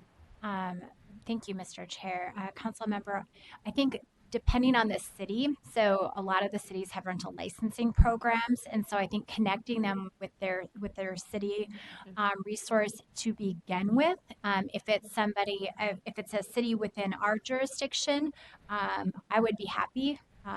Terry or I would be happy to talk to them about the requirements, like if they were interested in using it as to take Section 8. Be very happy to do that. A member of our outreach team would be happy to go through all of those requirements with them. Thank you. Thank you. Further questions for Ms. Kehoe? Seeing none, thanks for that update. Thanks for all the information that you brought today. And now we'll move on to item 7 on our business agenda. It's 2019-128, comes to us from the City of St. Paul. It's the master plan for Hidden Falls Crosby Farm Regional Park, and that'll be presented by Colin Kelly. Mr. Kelly, welcome. Thank you, Mr. Chair and council members.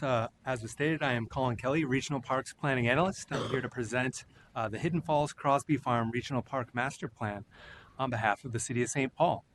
I should also mention that Ann Gardner, landscape architect with the City of St. Paul, is here today as well.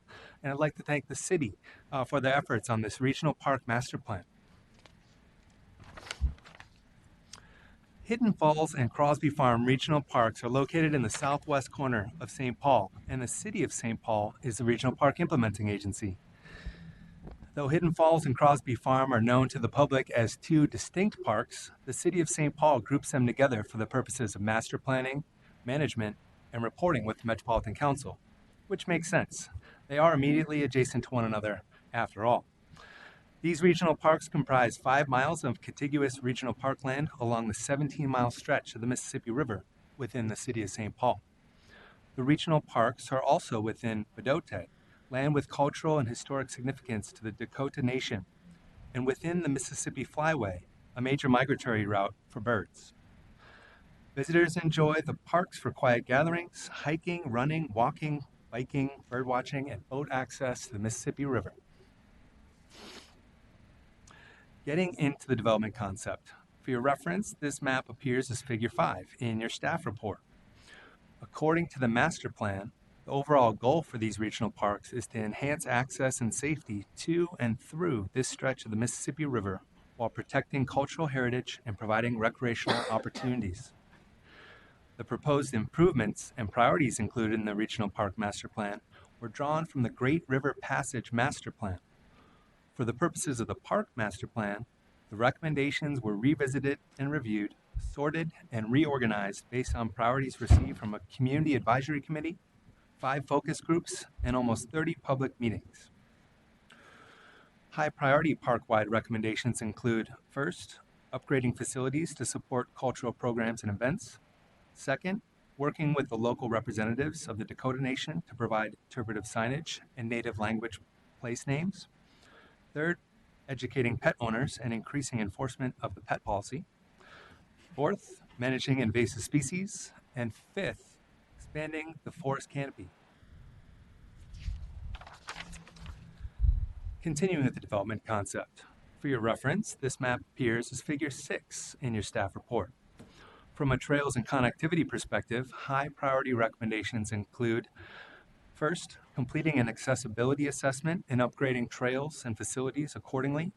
Second, creating a wayfinding system that clearly directs people to and from destinations. Third, improving pedestrian access points and road crossings to encourage non-motorized park access. Fourth, designing and building a natural trail system that offers varied experiences.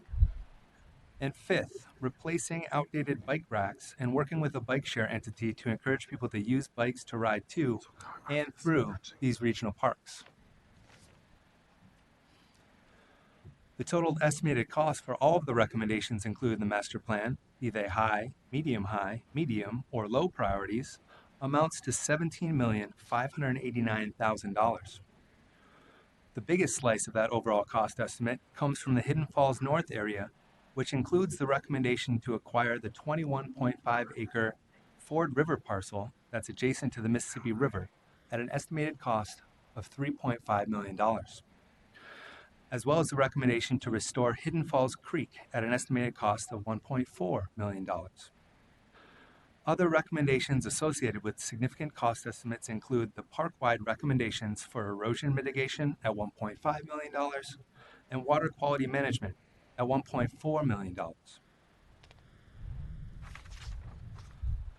Although we don't have time today to highlight each of the required master plan content areas, the need for improved accessibility was a common theme throughout the master plan and is worth highlighting here.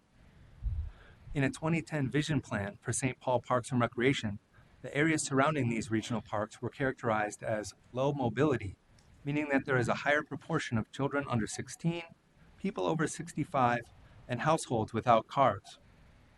Discussions with residents from several affordable housing communities in the immediate vicinity indicated the parks are perceived as inaccessible.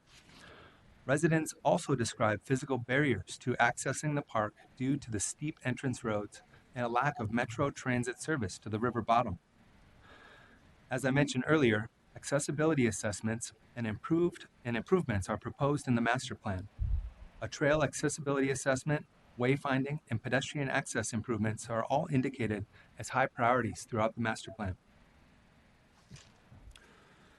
Council staff find that the Hidden Falls Crosby Farm Regional Park Master Plan is consistent with the requirements of the 2040 Regional Parks Policy Plan, particularly Planning Policy Strategy 1, Master Plan requirements, and other council policies. The proposed action is that the Metropolitan Council, first, approve the Hidden Falls Crosby Farm Regional Park Master Plan, and second, require that the City of St. Paul, prior to initiating any new development of the regional park, send preliminary plans to the Engineering Services Assistant Manager at the Metropolitan Council's Environmental Services Division for review in order to assess the potential impacts to the regional interceptor system. I should note that the Metropolitan Parks and Open Space Commission approved the proposed action unanimously. And finally, I'd like to point out, once again, that Ann Gardner, landscape architect of the City of St. Paul, is here in the audience. Thank you. Thank you, Mr. Kelly, for the report and for your work on this. And Ms. Gardner, thanks for being here and thanks for your work as well. Questions on that report? Councilmember Vento, then Councilmember Atlas Ingebrigtsen. Councilmember Vento. Mr. Kelly, I'm curious about the Ford River parcel. Is Area C a factor in any of the work that the park will be doing? Are they concerned about Area C, the area where Ford and other entities have dumped toxic and other bad waste for decades, and it poses a real risk for leaching into the river? Just wondering where that Area C Kelly, fits in.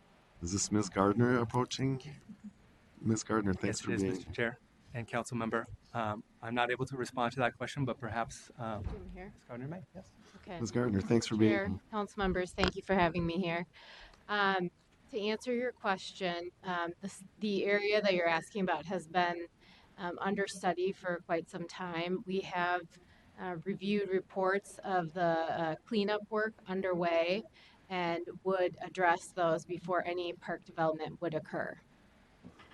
So I believe that the reports we reviewed most recently indicated there is no leaching at this time and it's stable. But again, if development were to occur, it would have to be addressed again. And the other question I have, and you might be able to answer this too, does the National Park Service have any role in the discussions around these plans?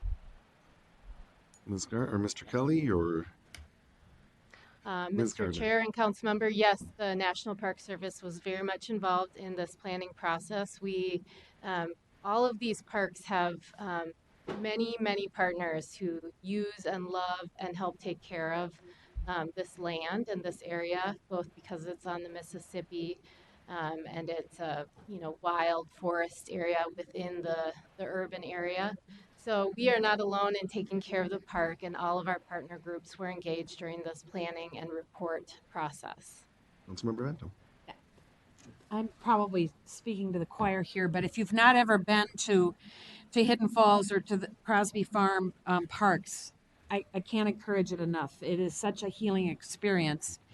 It's just fabulous, and any opportunities you get, I encourage you to go visit. It's great.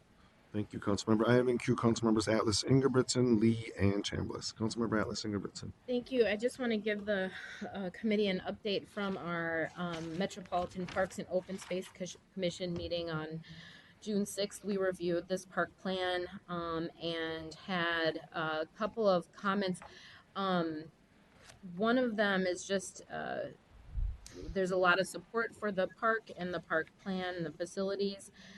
There were questions around engagement of communities in alignment with the Thrive lens beyond and in addition to the American Indian community. Also questions regarding would the American Indian community be charged for ceremonial use of the space?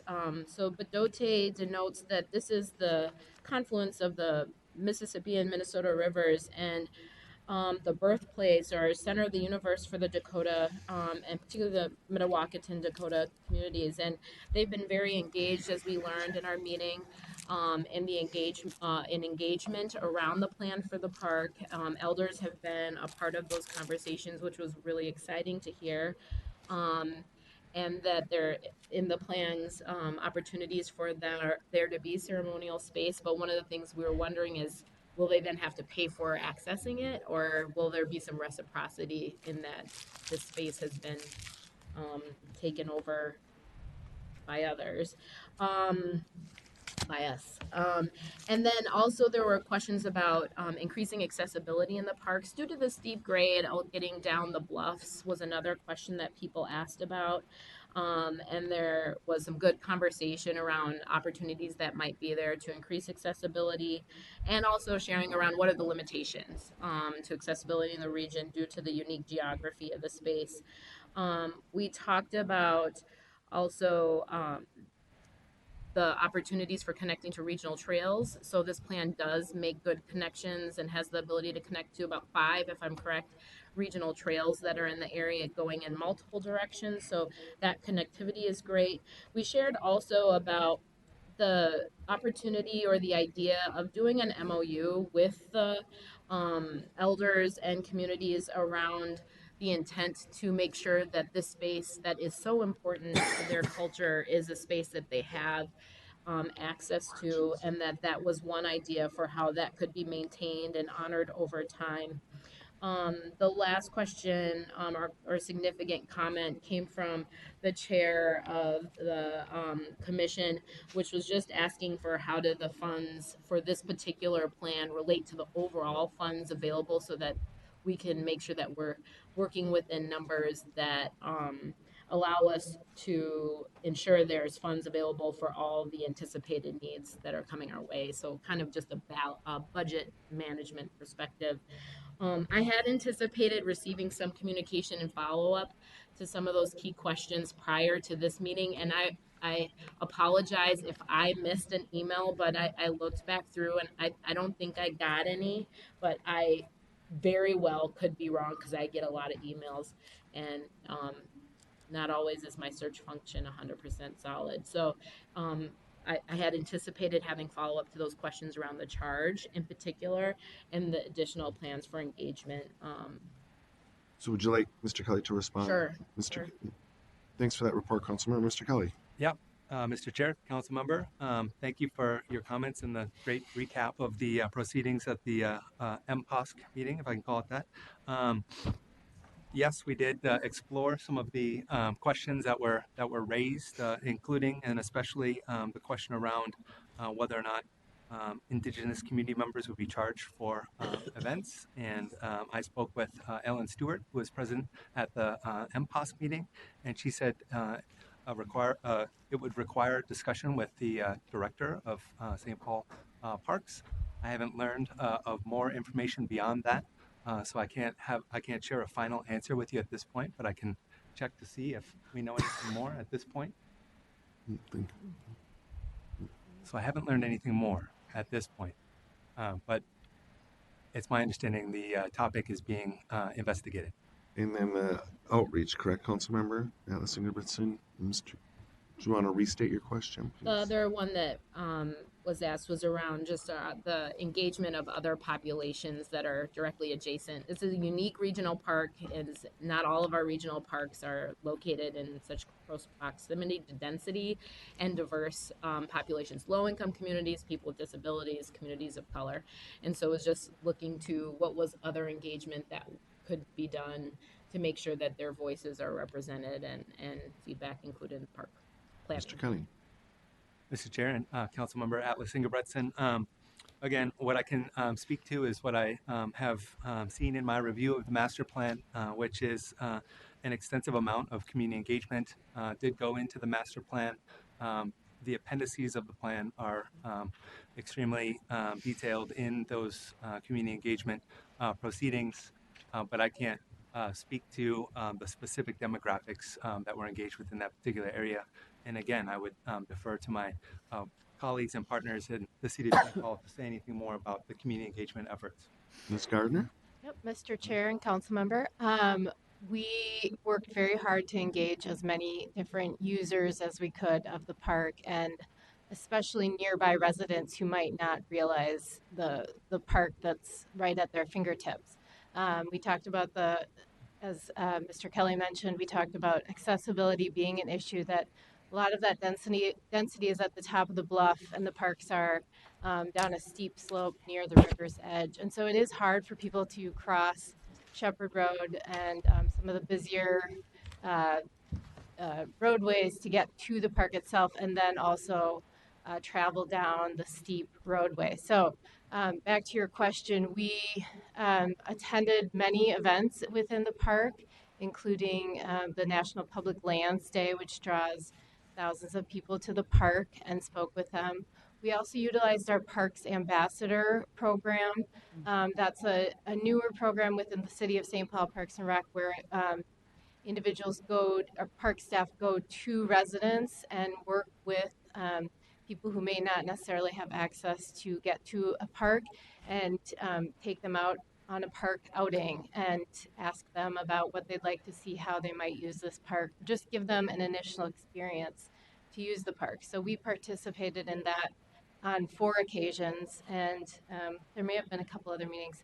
But again, we did our best to engage as many people as we could in those nearby neighborhoods and through other more standard means as well.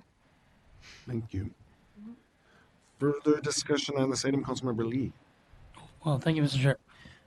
Mr. Kelly, you mentioned in your presentation something about transportation access, and this is kind of probably going to be a dumb question, but this is my district, and I admit I have not been to these parks, but I know this area is down there by the floodplain, and so my question is, um, does plan consider how this space overlaps with railroads? I don't remember if the railroads go through here, but I know that they're kind of hard to work with.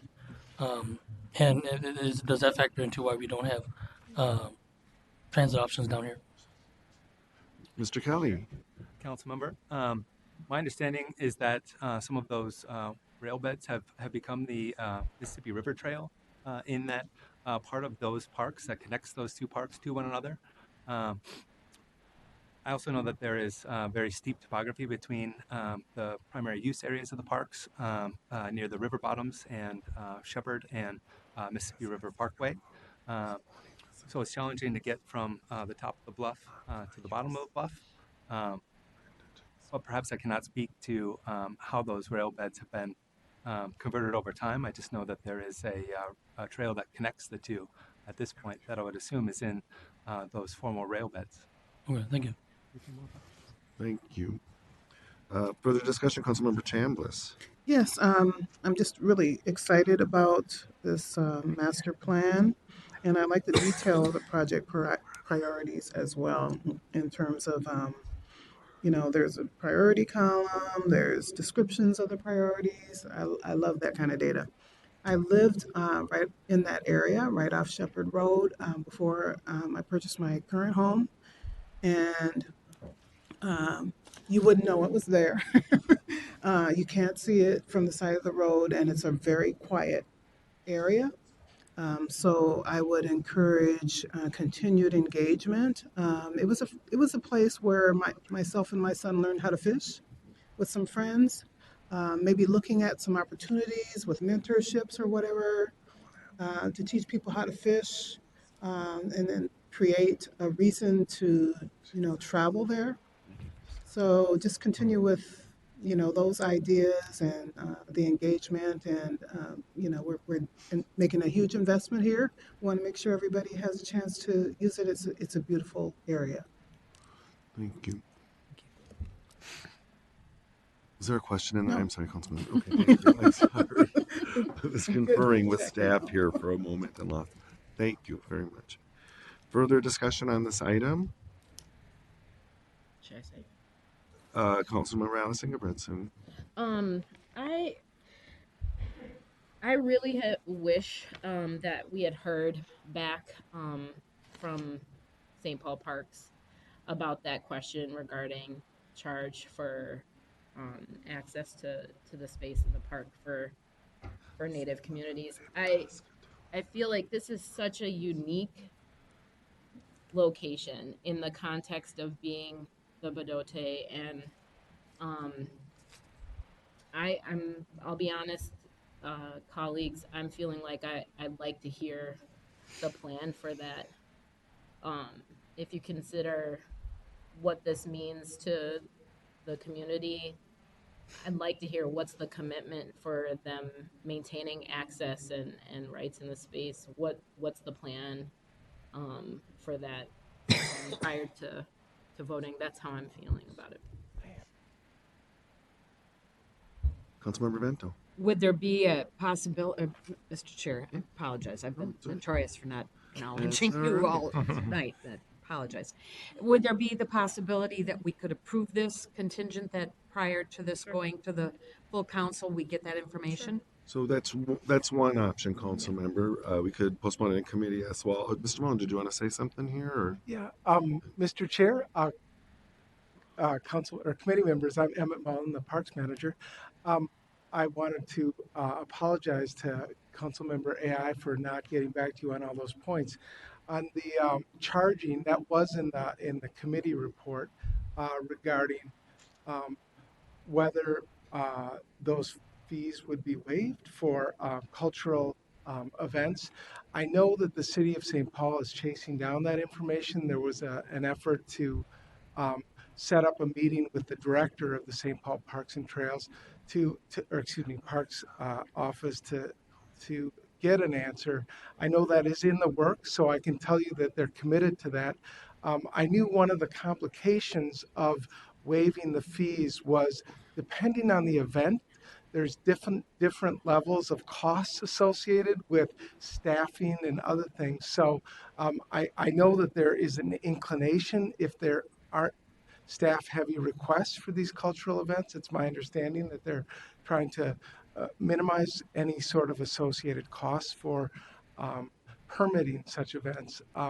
But I can tell you that this is also an operational question that is clearly with the city of St. Paul and their jurisdiction that we don't really, while we can advise or we can provide recommendations, that's really a city responsibility.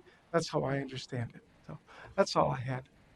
Thank you, Mr. Mullen. Any questions? So there's a few different ways we could proceed and provide this information before the council approves it. We could approve it in committee today with the direction that we're seeking a response from the city of St. Paul on this issue before we vote on this at council. And then we could consider what we do at council based on what information does or does not come back. That's one way of proceeding. Would that satisfy you, Councilmember? So I would look to Director Barajas for how I would shape that in a council action. We have the proposed action from staff, which is to approve it and then require the city of St. Paul prior to initiating any new development in the regional park, et cetera, et cetera. Mr. Chair, council members, I would, with that direction, I'd recommend moving this, and staff will take that back and get the information that we can get for you prior to our council meeting, which you're scheduled for June 26th. And if we don't have that at our council meeting and the council wants to add an additional action to this, that strongly encourages the city to consider that you could do that at that time. Okay. All right. So we don't need to alter the proposed action in any way. We're just moving this and giving council staff direction okay. to follow up on that. So I would entertain a motion to do what Director Barras says, which is to move this action forward, approving the Hidden Falls Crosby Farm Regional Master Plan, and then require the City of St. Paul, prior to initiating any new development of the regional parks and preliminary plans to the engineering services, Assistant Manager at the Metropolitan Council's Environmental Service Division for review in order to assess the potential impacts to the regional interceptor system, and then add the staff direction. Is that to Follow up with the City of St. Paul regarding their potential to waive fees for permitted uses by Indigenous communities. great? Is there a motion? So moved. Thank you. Is there a second? Second. Thank you. Further discussion on that motion? Is that clear to you, Mr. Kelly? Thank you. Further discussion? Seeing none, all in approval, please say aye. Aye. Opposed? That carries. Thank you, Mr. Kelly, for the report and for the work on this. Moving on to business item number 8, 2019-129. It comes to us from Carver County. It's a Park Acquisition Opportunity Fund grant for the Minnesota River Bluffs Regional Trail. And it'll be presented by Ms. Jensen. Welcome. Thank you, Mr. Chair, committee members. Committee members, this is a very unusual acquisition. It's the most unusual one I have worked on for a couple of reasons. The first one is the process that we have had to go through with this one took almost 2 full years. Second is the number of entities that were involved in it. We had the Hennepin County Regional Rail Authority, the Legislative Citizen Commission on Minnesota Resources, Carver County, 3 Rivers, and council staff. The Minnesota River Bluffs Regional Trail is located between Chanhassen and, I beg your pardon, it starts back in Hennepin County. This section of it is in Carver County in the area around Chanhassen. The most important reason that this is an unusual procurement is because that what we're really doing here is fixing a slope failure. In 2014, we had a rain event that was gave us about 6 inches of rain in one day. Because of that, a critical element of the trail failed, and the slope is about 80 feet high. I'll show you a picture of it. And since that time, there has been a detour on this trail. It's about 6 miles. It adds about 40 minutes to the to biking it, and those 6 miles are along roads that don't have good shoulders, and they're not very safe. Even with that, the trail in 2018 still had about 240,000 visitors. Fixing this trail has a lot of attention, including from Senators Klobuchar and Smith. Another person who was involved in this was Senator Greg Bowe, who assisted when Director Barajas presented this to the Legislative Citizen Commission on Minnesota Resources. This gives you a little bit more idea of where the acquisition lies. So on the dotted line that you can see in front of you, this is a piece of 4 parcels that are about 3 miles in length of varying widths from one side to the other. The property itself overlooks the Seminary Fen Scientific and Natural Area. It's near the Ragay Wildlife Area, and it has spectacular views over the Minnesota River Valley. About a third of the way in, if you look from the east, that's where the slope failure is. So these project issues were partly that the Hennepin County Regional Rail Authority bought this property back in the early 90s to hold it in case it was needed for the Southwest Light Rail alignment. After that rail alignment didn't require it anymore, Hennepin County was left with property that was outside their jurisdiction that they no longer needed. During that time, they had issued permits to Carver County and Three Rivers to operate the regional trail along the property that they owned.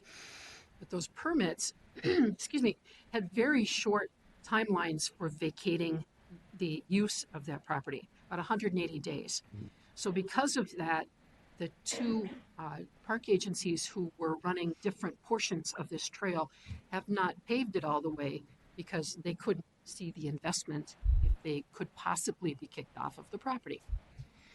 So I beg your pardon. After considerable negotiation between the parties, what we're proposing to do here is give a grant to Carver County. They have already entered into a memorandum of understanding with the Regional Rail Authority. The Rail Authority, after getting assurance from the council that a grant is in the works, they will commence bidding and they will fix the slope. When they have completed the repair on the slope, then the property will change hands, they will close on it, and then and only then will Carver County pay the rail authority. So normally we buy the property, they close, and I beg your pardon, they buy the property, they close, and then we pay them for it. This has a much longer timeline because the Carver County won't close on it until the slope is completely fixed and the trail is repaired in there. This shows a little bit of where those 8 different locations are that I mentioned, with Minnesota Valley National Wildlife Refuge down in the lower right corner, the Ragay or Ragay Wildlife Management Area, and the Seminary Fen. This is the slope failure site, and that little red circle on the top, those are people. The slope is about 80 feet high in that area, and you can see that there was a tremendous amount of soil and other debris that fell down. They need to fix all of that, and they need to fix the slope so that the approaches are at an appropriate angle for accessibility. So what we propose to do here, excuse me, is pay $1.7 million to Carver County, and they will then pay that to the rail authority. We have had 3 separate appraisals on this property because it's such high value. The most recent one was done by the council. It's $5.81 million. The one that Carver County did about a year ago was $5.84 million. The reason that that is important is that normally we require the implementing agency to pay 25% of the overall costs. But there is a clause in the Regional Parks Policy Plan and the Regional Parks Fund Distribution Policy that allows the value of a land donation to take the place of a cash contribution for local match. So in this case, the difference between that $5.8 million appraised value and the $1.7 million grant amount will actually be Carver County's local match. Excuse me. They will use the funds for the transfer of ownership and for the slope repair, and we expect that they will close in the beginning of March of 2021. They have until June 30th of 2021 to close before the expiration of the appropriation. On June 5th, we presented this acquisition to the Legislative Citizen Commission on Minnesota Resources because it is a public-to-public transfer. Minnesota State Law 116P.18 requires a presentation to the commission and an affirmative vote of at least 12 members. I'm pleased to say that we had a unanimous vote for this and that none of those representatives on that commission are Metro. So we were very happy that they understood the need for this. The grant funding would be $1,020,000 from our 2017 Environment and Natural Resources Trust Fund appropriation and $680,000 in council bonds.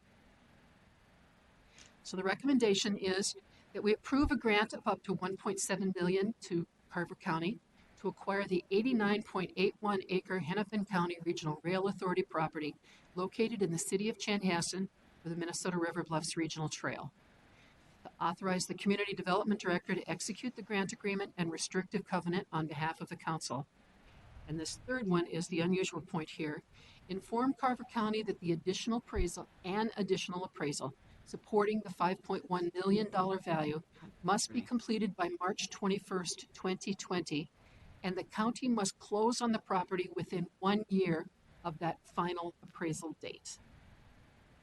With that, I'd be happy to take questions. Thank you, Ms. Jensen. Questions on that report? Any questions? Councilmember Atlas Ingebrigtsen. Thank you, Chair. Just an update from the conversation at MPOSC. Everybody was extremely excited about this project with tons of support and admiration, specifically for Deb, as the words I wrote down from one commissioner was amazing job, long time coming, tons of work, and what are we going to do without you? I think is exactly what Bob said. So that was shared across the group. So it was completely unanimous and a lot of excitement about this important project. Thank you, Councilman. Thank you for sharing that. And Ms. Jensen, I have to say this looks like a very complicated project and deal. So well done. Just underscore what Councilmember Atlas Ingebrigtsen just shared with us. Further questions on this report? Questions? Seeing none, Ms. Jensen brings a recommendation that we approve the grant of $1.7 million to Carver County to authorize the Community Development Director to execute the grant agreements and to inform Carver County that an additional appraisal supporting the $5.1 million value must be completed by March 21st, 2020, and the county must close on the property with 1 year of the appraisal date. Is there a motion? So moved. Thank you. Second? Second. Thank you. Any discussion on that motion? Discussion. Seeing none, all in approval, please say aye. Aye. Aye. Opposed? That carries. Ms. Jensen, you're on hand for the next item as well. That's item 9 on the business agenda, 2019-130, future reimbursement consideration for Carver County. Thank you, Ms. Mr. Jensen. Chair. I beg your pardon once again. I'm sorry for the cough. This is a future reimbursement consideration item, just as you've seen over the last couple of meetings. In this case, the park that will benefit is Lake Waconia Regional Park, which is out in the western part of the region in near the city of Waconia. It is the second largest lake in the metro area. There are some very interesting and exciting plans to develop Lake Waconia. Carver County received a $1.5 million direct appropriation, an earmarked appropriation this last session from state bonds. What they're asking for is a future reimbursement consideration approval for their match of $1.5 million. This will allow them, oh, Mr. Chair, thank you, that's very sweet.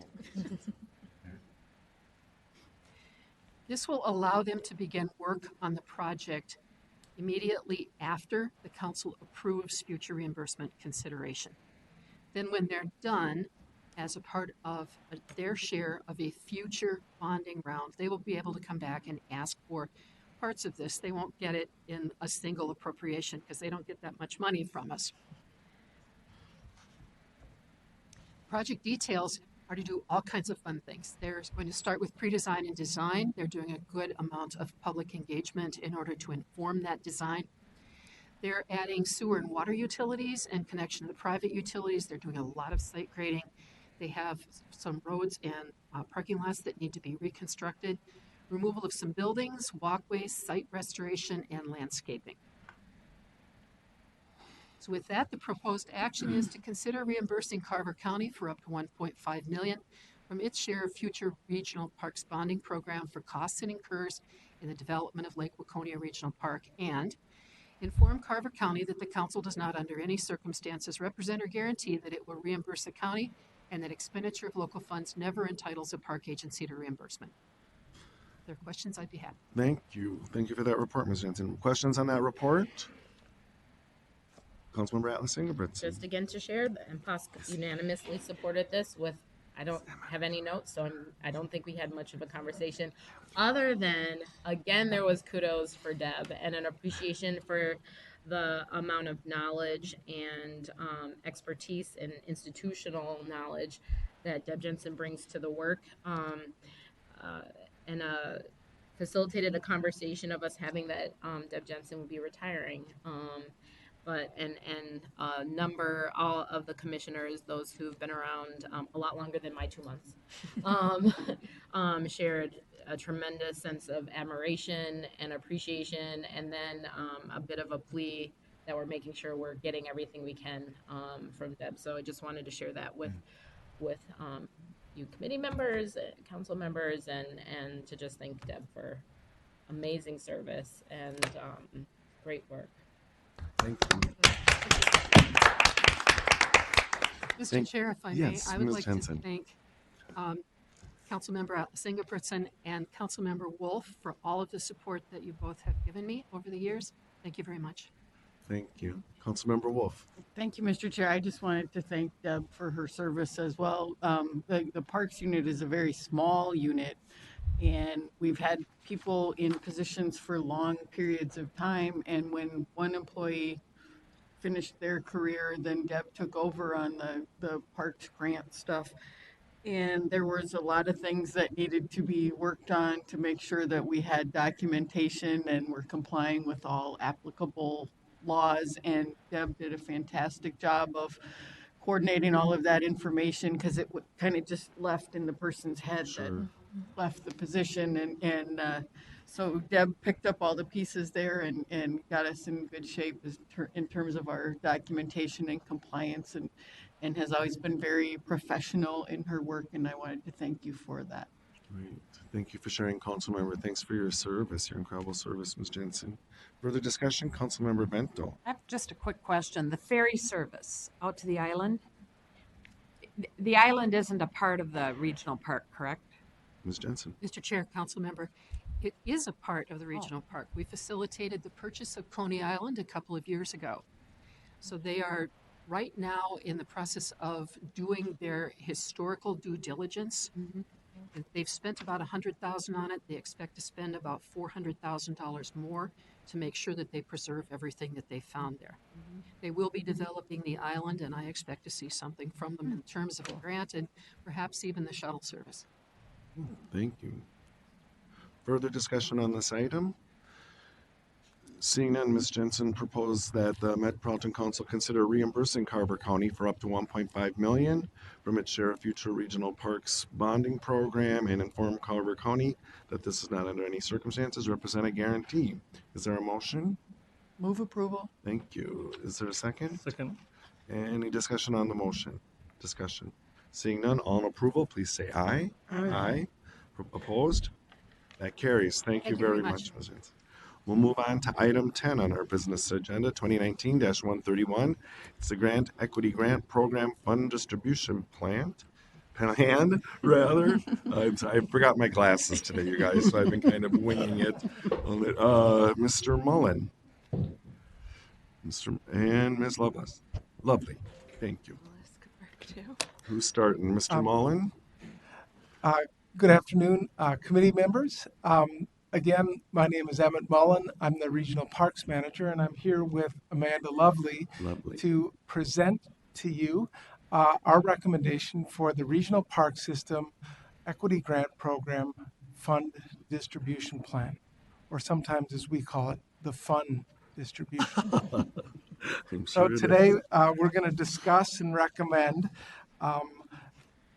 this plan to you for your consideration. Just to help you follow along, we have in the fund distribution plan, the PowerPoint is organized by the headings in the fund distribution plan. So if you want to scroll through that plan as we move through these slides, you can do that. Background. So the idea for the Regional Park System Equity Grant Program emerged from some research that we did in 2014 with focus groups of select communities of color. So the idea has been bubbling up for a long time. Over the past year, we've been working very diligently with the Metropolitan Parks and Open Space Commission, the Equity Advisory Committee, the implementing agencies. We've spoken with you a number of times, our Community Development Committee, as well as council staff, to develop a recommendation for this program. This is yours, Amanda, sorry. No problem. So the purpose of the Equity Grant Program, the principal purpose is to strengthen equitable uses of the regional parks and trails. And then a side purpose is to increase agency capacity and community capacity around equity issues and increase awareness of the regional parks and trails system. The 2019 equity focus areas, there's 4 of those. Oh, I got really excited. So the first one is welcoming underserved populations to the regional park system, accessibility for differently abled people, racial equity, and equitable use of the trails. Great. Who are the eligible applicants? The eligible applicants, as defined in law, are our 10 regional park implementing agency partners.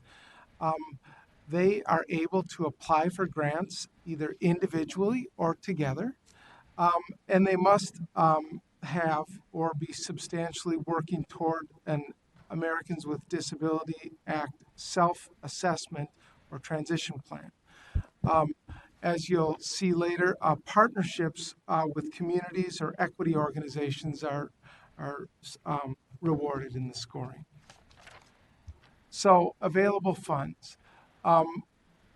There are $300,000 in council capital bonds in the planned 2019 budget. There is a potential to bring in an additional $331,000 that's in our planned 6-year capital improvement program. That would have to be brought in through an action of you, the Metropolitan Council members. The grant award amount, so we have $30,000 minimum amounts with a $200,000 maximum award. Agencies are eligible to receive up to 2 grants per funding round. And we certainly, the council reserves the right to not allocate funds if we don't have the quality projects. Projects must be from one or more of those 2019 equity focus areas that I had just covered, those 4 focus areas. They must be in or connect visitors to a regional park or trail, be consistent with the 2040 Regional Parks Policy Plan, broadly consistent with the council-approved master plan prior to the grant, capital in nature, compliant with the American for Disabilities Act, and again, that's the four we're looking for to actually be compliant with the U.S. Access Board of Standards, and approved by a local elected board prior to the grant. This is me again. Thank you. Examples. Here are just a few of the examples, but we're not limited to these. The theme that carries throughout each of these examples is a strong connection to community engagement and establishing community partnerships. The hope of this grant is to expand what is possible and support creative and innovative ideas around equity. So the review process, staff will screen the proposals when they come in for eligibility, and then a review team will be assembled to score and recommend the projects. We have 9 people. Our Parks and Open Space Commission will have 3 members. We'll have 2 members from the Equity Advisory Committee. You will have 2 members. It's our great hope that you'll work through the chair will recommend. And then our Metropolitan Parks and Open Space Commission chair will recommend 2 outside community members. And I have spoken to him about that, and he's interested in your input and advice if you have some for members. And then council staff will help support that group.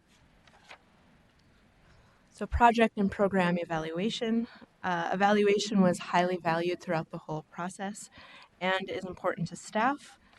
The whole idea around evaluation is that this will help the program be both nimble and evolving. In 2020, after the first round of applicants, we will review the program process. And then after 2022, when the first round of programs are finished, we'll begin to review the actual projects.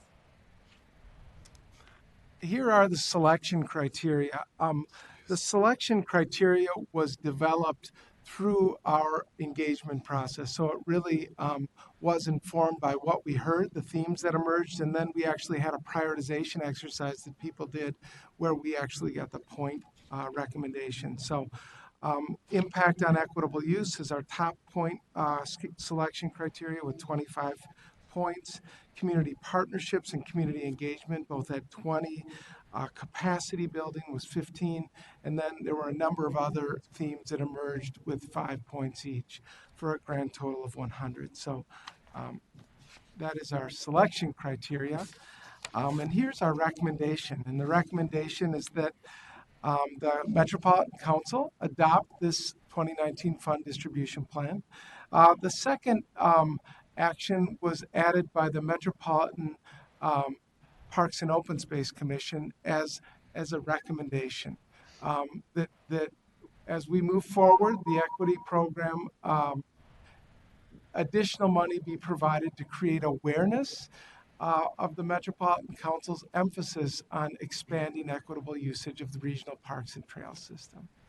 So with that, I just have one more slide, and here we are. We're on June 6th. We did meet with the Metropolitan Parks and Open Space Commission, and they recommended approval of this unanimously. Here we are today with the CDC, with your recommendation, which we'll go back to in just a second. If you move this forward, we will bring this to the full council on June 26th. We are working to open up the application period in July. So that would be open in July through early September.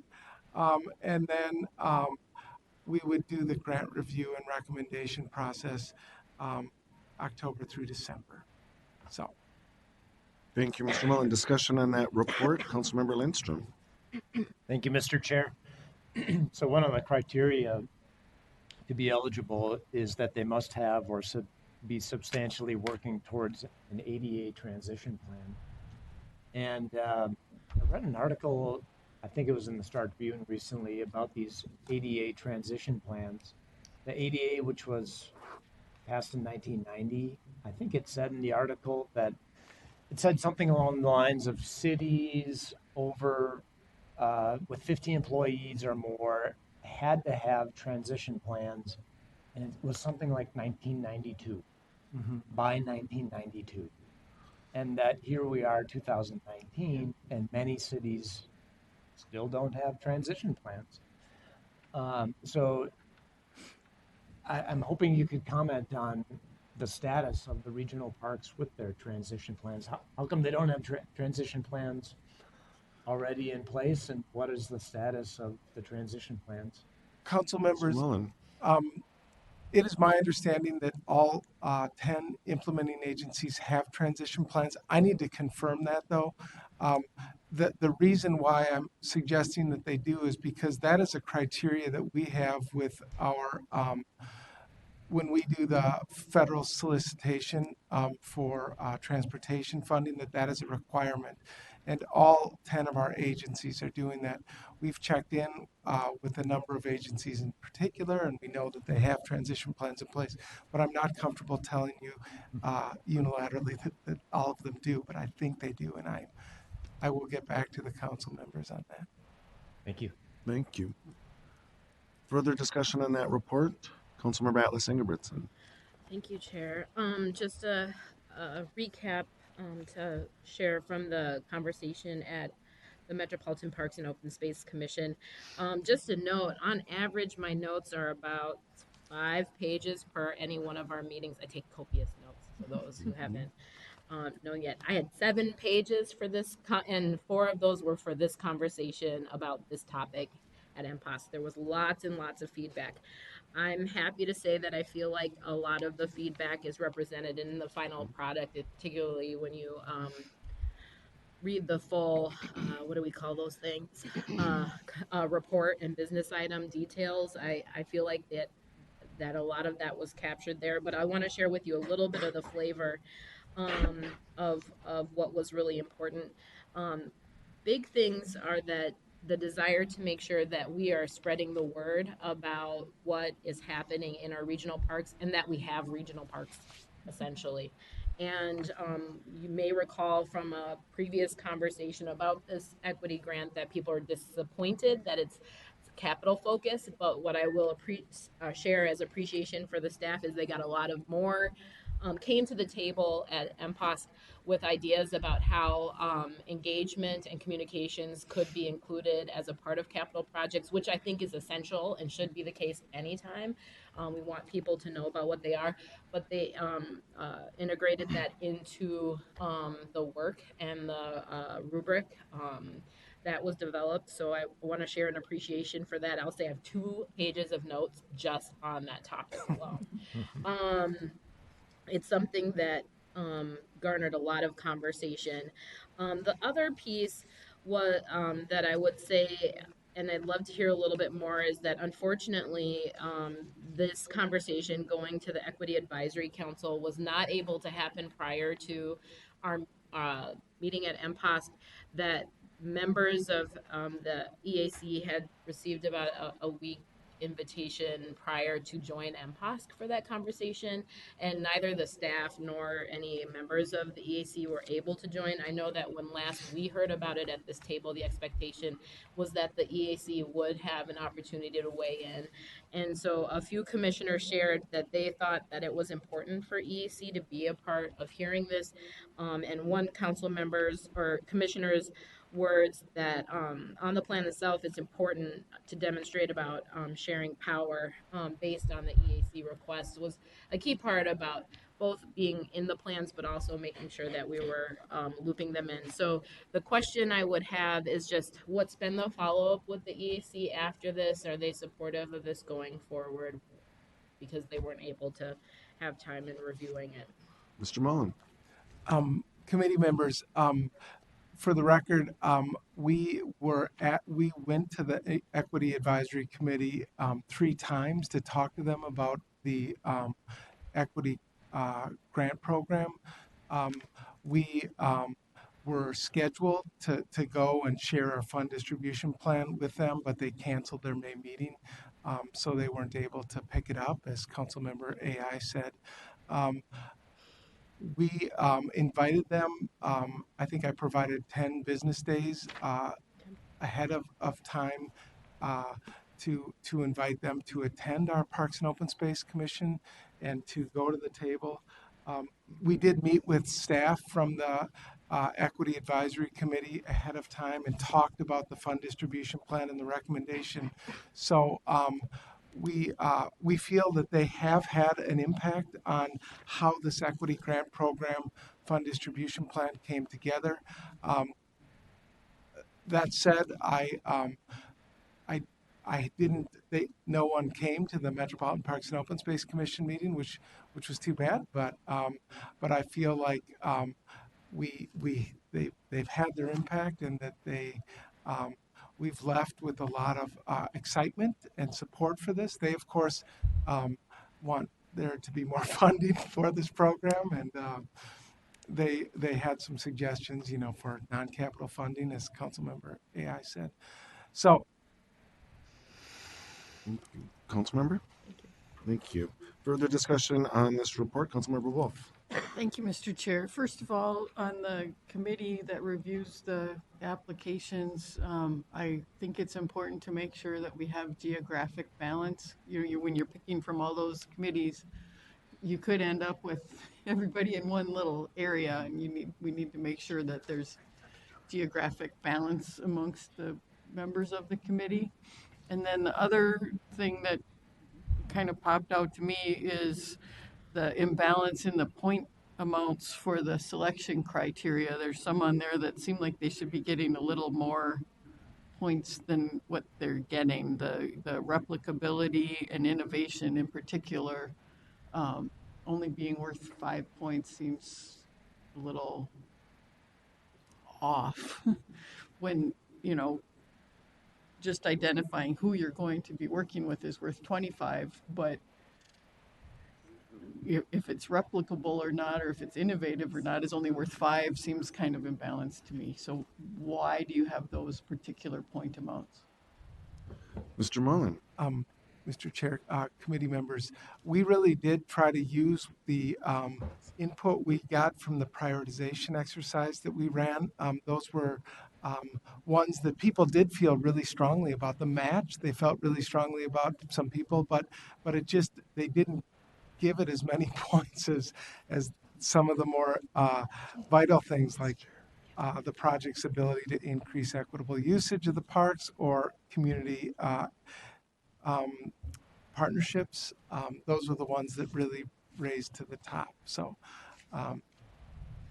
it was a direct attempt to reflect what we heard through that prioritization exercise, but it's a fair point. They're important concepts. And Councilmember, for my part, the action, if is approved today, gives the CD chair the authority to appoint the council member. So I will take that geographic distribution or geographic equity part into consideration in making those appointments. Thank you. Thank you. Further discussion on the report, Councilmember Atlas Ingebrigtsen. I just wanted to chime in on that last point from Councilmember Wolf. When I took a look at it, I had the same initial thought, and then when I looked back at the previous presentations and the sticky notes and what came from there, I can agree. The other thing I would, with what staff shared as a response to that, the other thing I would share is that if we're nailing those top 3 categories, by virtue of doing those things well, we would be innovative in the work. So if we're nailing impact and equitable use, if we're nailing community partnerships and we're nailing community engagement, those would be outliers and innovators. I would think, therefore, they would probably be replicable, but so that's what made me feel a little bit better about that, seeing that difference in ratings for scores. Is that a fair, is my logic tracking? Okay. Ms. Lovely? Yep. Okay. Thumbs up. All right. Thank you. Councilmember Wolf. Thank you, Mr. Chair. I guess we'll see how it works out when we get applications, but I reserve the right to complain about it later. Right. Duly noted, Councilmember. Oh, no. All right, Councilmember Atlas Ingebrigtsen. What I was reminded when I had lots of opinions about this was that it's a pilot, and the notion of pilots is that we try something and see how it works, so it doesn't have to be perfect at this time and solve all our problems. But you can tell me I told you so later. Thank you. Further Council questions for Ms. Lovely or Mr. Mullen? reserves right to complain. Okay, got it. We will also evaluate this as we've said, and you're exactly right. This is a pilot, and we know we aren't going to get it perfect the first time. Maybe the second, though. So staff brings a recommendation forward to adopt the 2019 fund distribution plan for the competitive equity grant program for the regional park system. And that brings forward the recommendation that we add additional money to be provided to create awareness of the Metropolitan Council's emphasis on expanding equitable usage in our regional parks. Is there a motion? Thank you. Is there a second? Second. Thank you. Discussion on the motion. Discussion? Seeing none, all in approval, please say aye. Aye. Opposed? That carries. Ms. Lovely, Mr. Mullen, thanks for your work on this. Thank you. And we'll move on to our information item for the evening. It's the 2018 Regional Park System Annual Use Estimate. And Ms. Vandergrit, welcome.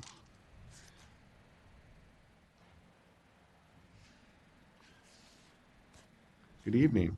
Thank you. Good evening. Thank you for hearing me Our pleasure. 2 hours and 40 minutes into your service to our Thank region. you I for your- really appreciate it. My name is Darcy Vandegrift. I am the new principal parks researcher for the Met Council. I transitioned from an 18-year career as a sociology professor specializing in youth studies, race and ethnic relations, and social inequality in tourism, recreation, and civic engagement. And I wanted to have a bigger role in public service, and I'm really honored to get to be here with you today in my first presentation. Thank you. Welcome, Ms. Vandergrift. How long have you been with the Met Council? 5 months. All right, Just welcome. started. Yeah. Longer than us. So- Most of us, I should say.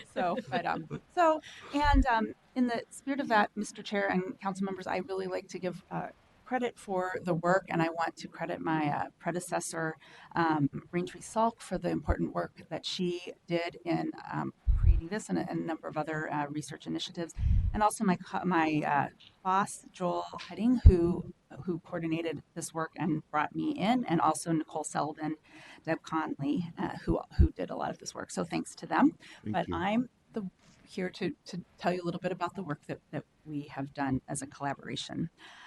So let's start with the use estimate background. And it's important to note that the Met Council does 2 key research processes regularly. They do the annual visit estimate. This is a estimate of visits, not visitors. So if one person goes to visit the park 52 times during the year, they are 52 visits.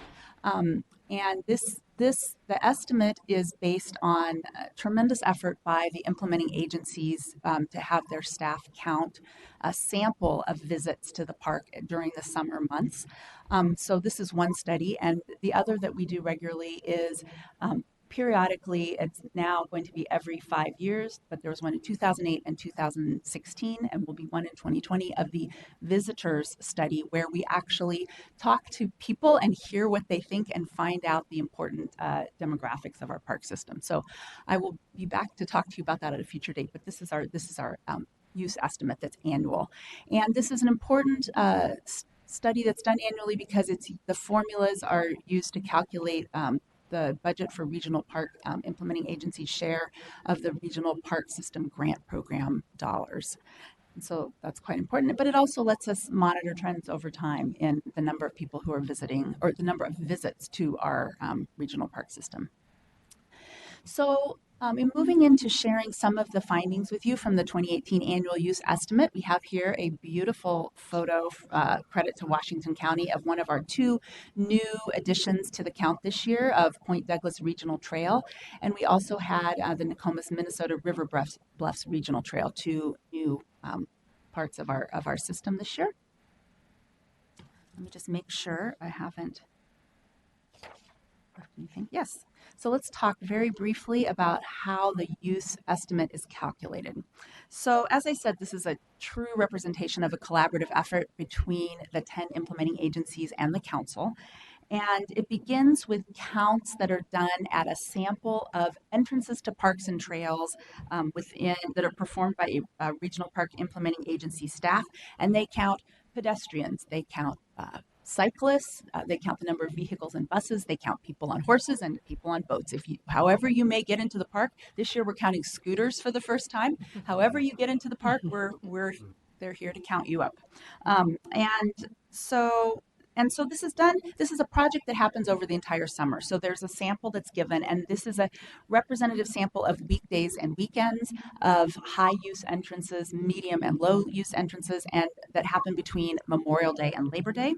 And so in 2018, the council coordinated over 2,000 sample counts in regional parks and trails. And then those summer counts are averaged across 4 years, because if it's pouring rain on your park's entrance to a high use entrance and it's pouring rain on your Sunday that you get counted, that's not fair. So we average it out over 4 years, and then these 4-year count of averages of counts help to normalize the data to account for those anomalies.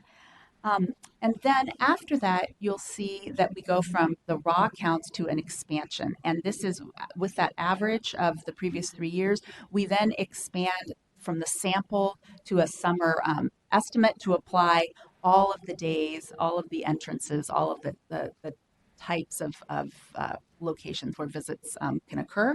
And then after we have that summer estimate, we add in agency submitted special event and camping data. And also we use formulas, they're called multipliers, that are done in that every so often visitor study to account for the fall, spring, and winter visits, and also for how many people are in each vehicle that we count, so that per person vehicle, and also to account for local and non-local visits, which is something else we ask folks in the visitor study. So, drum roll, please.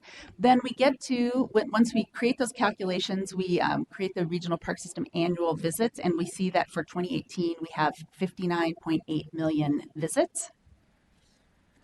And you'll see there that there was a big jump between 2016 and 2017. And the reason for that is that the visitor study was done in 2008 and then wasn't done again until 2016. And when that study was done, there were new multipliers that were created. So the number of visitors that come, or visits that happen rather, in fall, spring, and winter, and that changed considerably between 2008 and 2016. We found out that those rates of visits, that there were more visits happening in the off season, and so you see that there's that jump there. Nonetheless, though, I also want to point out that there was growth between 2017 and 2018.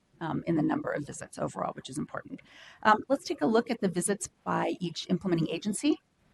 Here you can see our 10 implementing agencies and the number of visits for each. And obviously you can see that Minneapolis Park and Recreation Board agency had the highest number of visits. I'll also add, and you can see this in the report that's published online, that Anoka County had the largest increase in raw number of visitors, and Dakota County had the largest percentage increase in visitors. So let's look at the highest visitation parks. You can see those there. I won't read them off to you, but these are all of the 8 of the parks that had at least 1 million visitors. You can see that there. And if you are a data geek like me and you enjoy kind of looking at this in depth, when you can go to the visualization, which it's a very easy address to go to. I recommend you access it on a computer and not on your phone to be able to see it well, but it's metcouncil.org/park estimates. And you can see there the visitation of all the parks and trails. And there are lots of parks and trails that fell short of this 1 million mark but have robust visitation. Yes, and then just to finish, I wanted to share a little bit of the exciting 2019-2020 parks research underway. My colleagues are doing some really exciting work of analyzing visitation from a number of different angles using passive cell phone data through a program called Streetlight, and they will be presenting to you on July 1st. We also have the 2020 visitor study coming up, and again, this is important because we talk to visitors themselves about their experience, and this will set funding formula statistics, that local, non-local, the seasonal visitation, and the vehicle number of people per vehicle, but it will also provide us key data on equity and disparities in park use, and also verification of streetlight data. And then finally, in the fall, and those who are serving on MPOS will hear more about this next month. There will be, I will be doing a qualitative study on youth in parks that is collaborative and participatory and disaggregated and subgroup specific. So thank you so much for listening to my presentation. Thank you. Mr. Chair. Yeah, thank you very much, Ms. Vandergrift. Discussion or questions on that report? Councilmember Bento. Thank you, Mr. Chair. Does the work on the youth in parks, does that include coordination with schools that have park programs for their students or not? Ms. Vandergrift. So, thank you, Mr. Chair, council members. So this project will work with 4 to 5 subgroups of youth partnering with a consultant nonprofit organization, an implementing agency, and also young adult co-creators in the research who will be brought on as research peers and compensated peers. And so there may be a school group that is one of those collaborators, but it's possible it could also be an organization that's working with young people. Thanks for the question. Thank you. Further discussion on that report? Councilmember Atletz Ingebrigtsen and Councilmember Wolf. Thank you, Chair. Is this going to be a YPAR, a Youth Participatory Action Research Yes, ma'am. project? I'm sorry, Ms. Vander. Mr. Chair, council members. Yes, it will be. And can I ask, do you know who you're going to be working with at this point, or who you might be working with? Or? There's actually through the summer there's Mr. Chair, council members, through the summer there's a consultation with a number of people. In fact, we're hoping we can share the proposal with folks that are involved in different committees on the council, like yourself. But we will be working carefully to make sure that we choose appropriate organizations that have deep and meaningful relationships with youth and are also run by folks who are from the subgroups that are part of the research. So. Councilmember Atletz Ingebrigtsen. Yes. So just so I'm clear, there is not a group you're working with currently? Not yet. Okay. Not yet. Further discussion? Councilmember Wolf. Thank you, Mr. Chair. On the visits by agency kind of gives a pretty good view of how different our agencies are. And I think everybody needs to recognize that much of our funding formulas go by how much you spend each year or how many people you have in your parks. And some of the other agencies, Minneapolis and St. Paul and Three Rivers obviously do very well on those measures, but some of those other agencies have very small numbers of visitors, not very many things in their parks, not very big budgets, and we need to kind of recognize that long term in terms of our equity stuff, that don't get caught up in just fixing the parks that have a lot of people, but making sure that people understand the opportunities and have opportunities in other areas, because some of the parks in Scott County and Dakota County, for example, don't have anything on them yet. They're just land. And if you're not out there, you kind of forget that those parks even exist, but they are a part of our system. Thank you, Councilmember. Further discussion on the report? Seeing none, Ms. Vandergrift, thanks so much for the report. Congratulations on your first presentation to council. Not bad. And look forward to hearing from you again in the future. Not that you're in a hurry to adjourn or anything. No. Trying to catch a bus.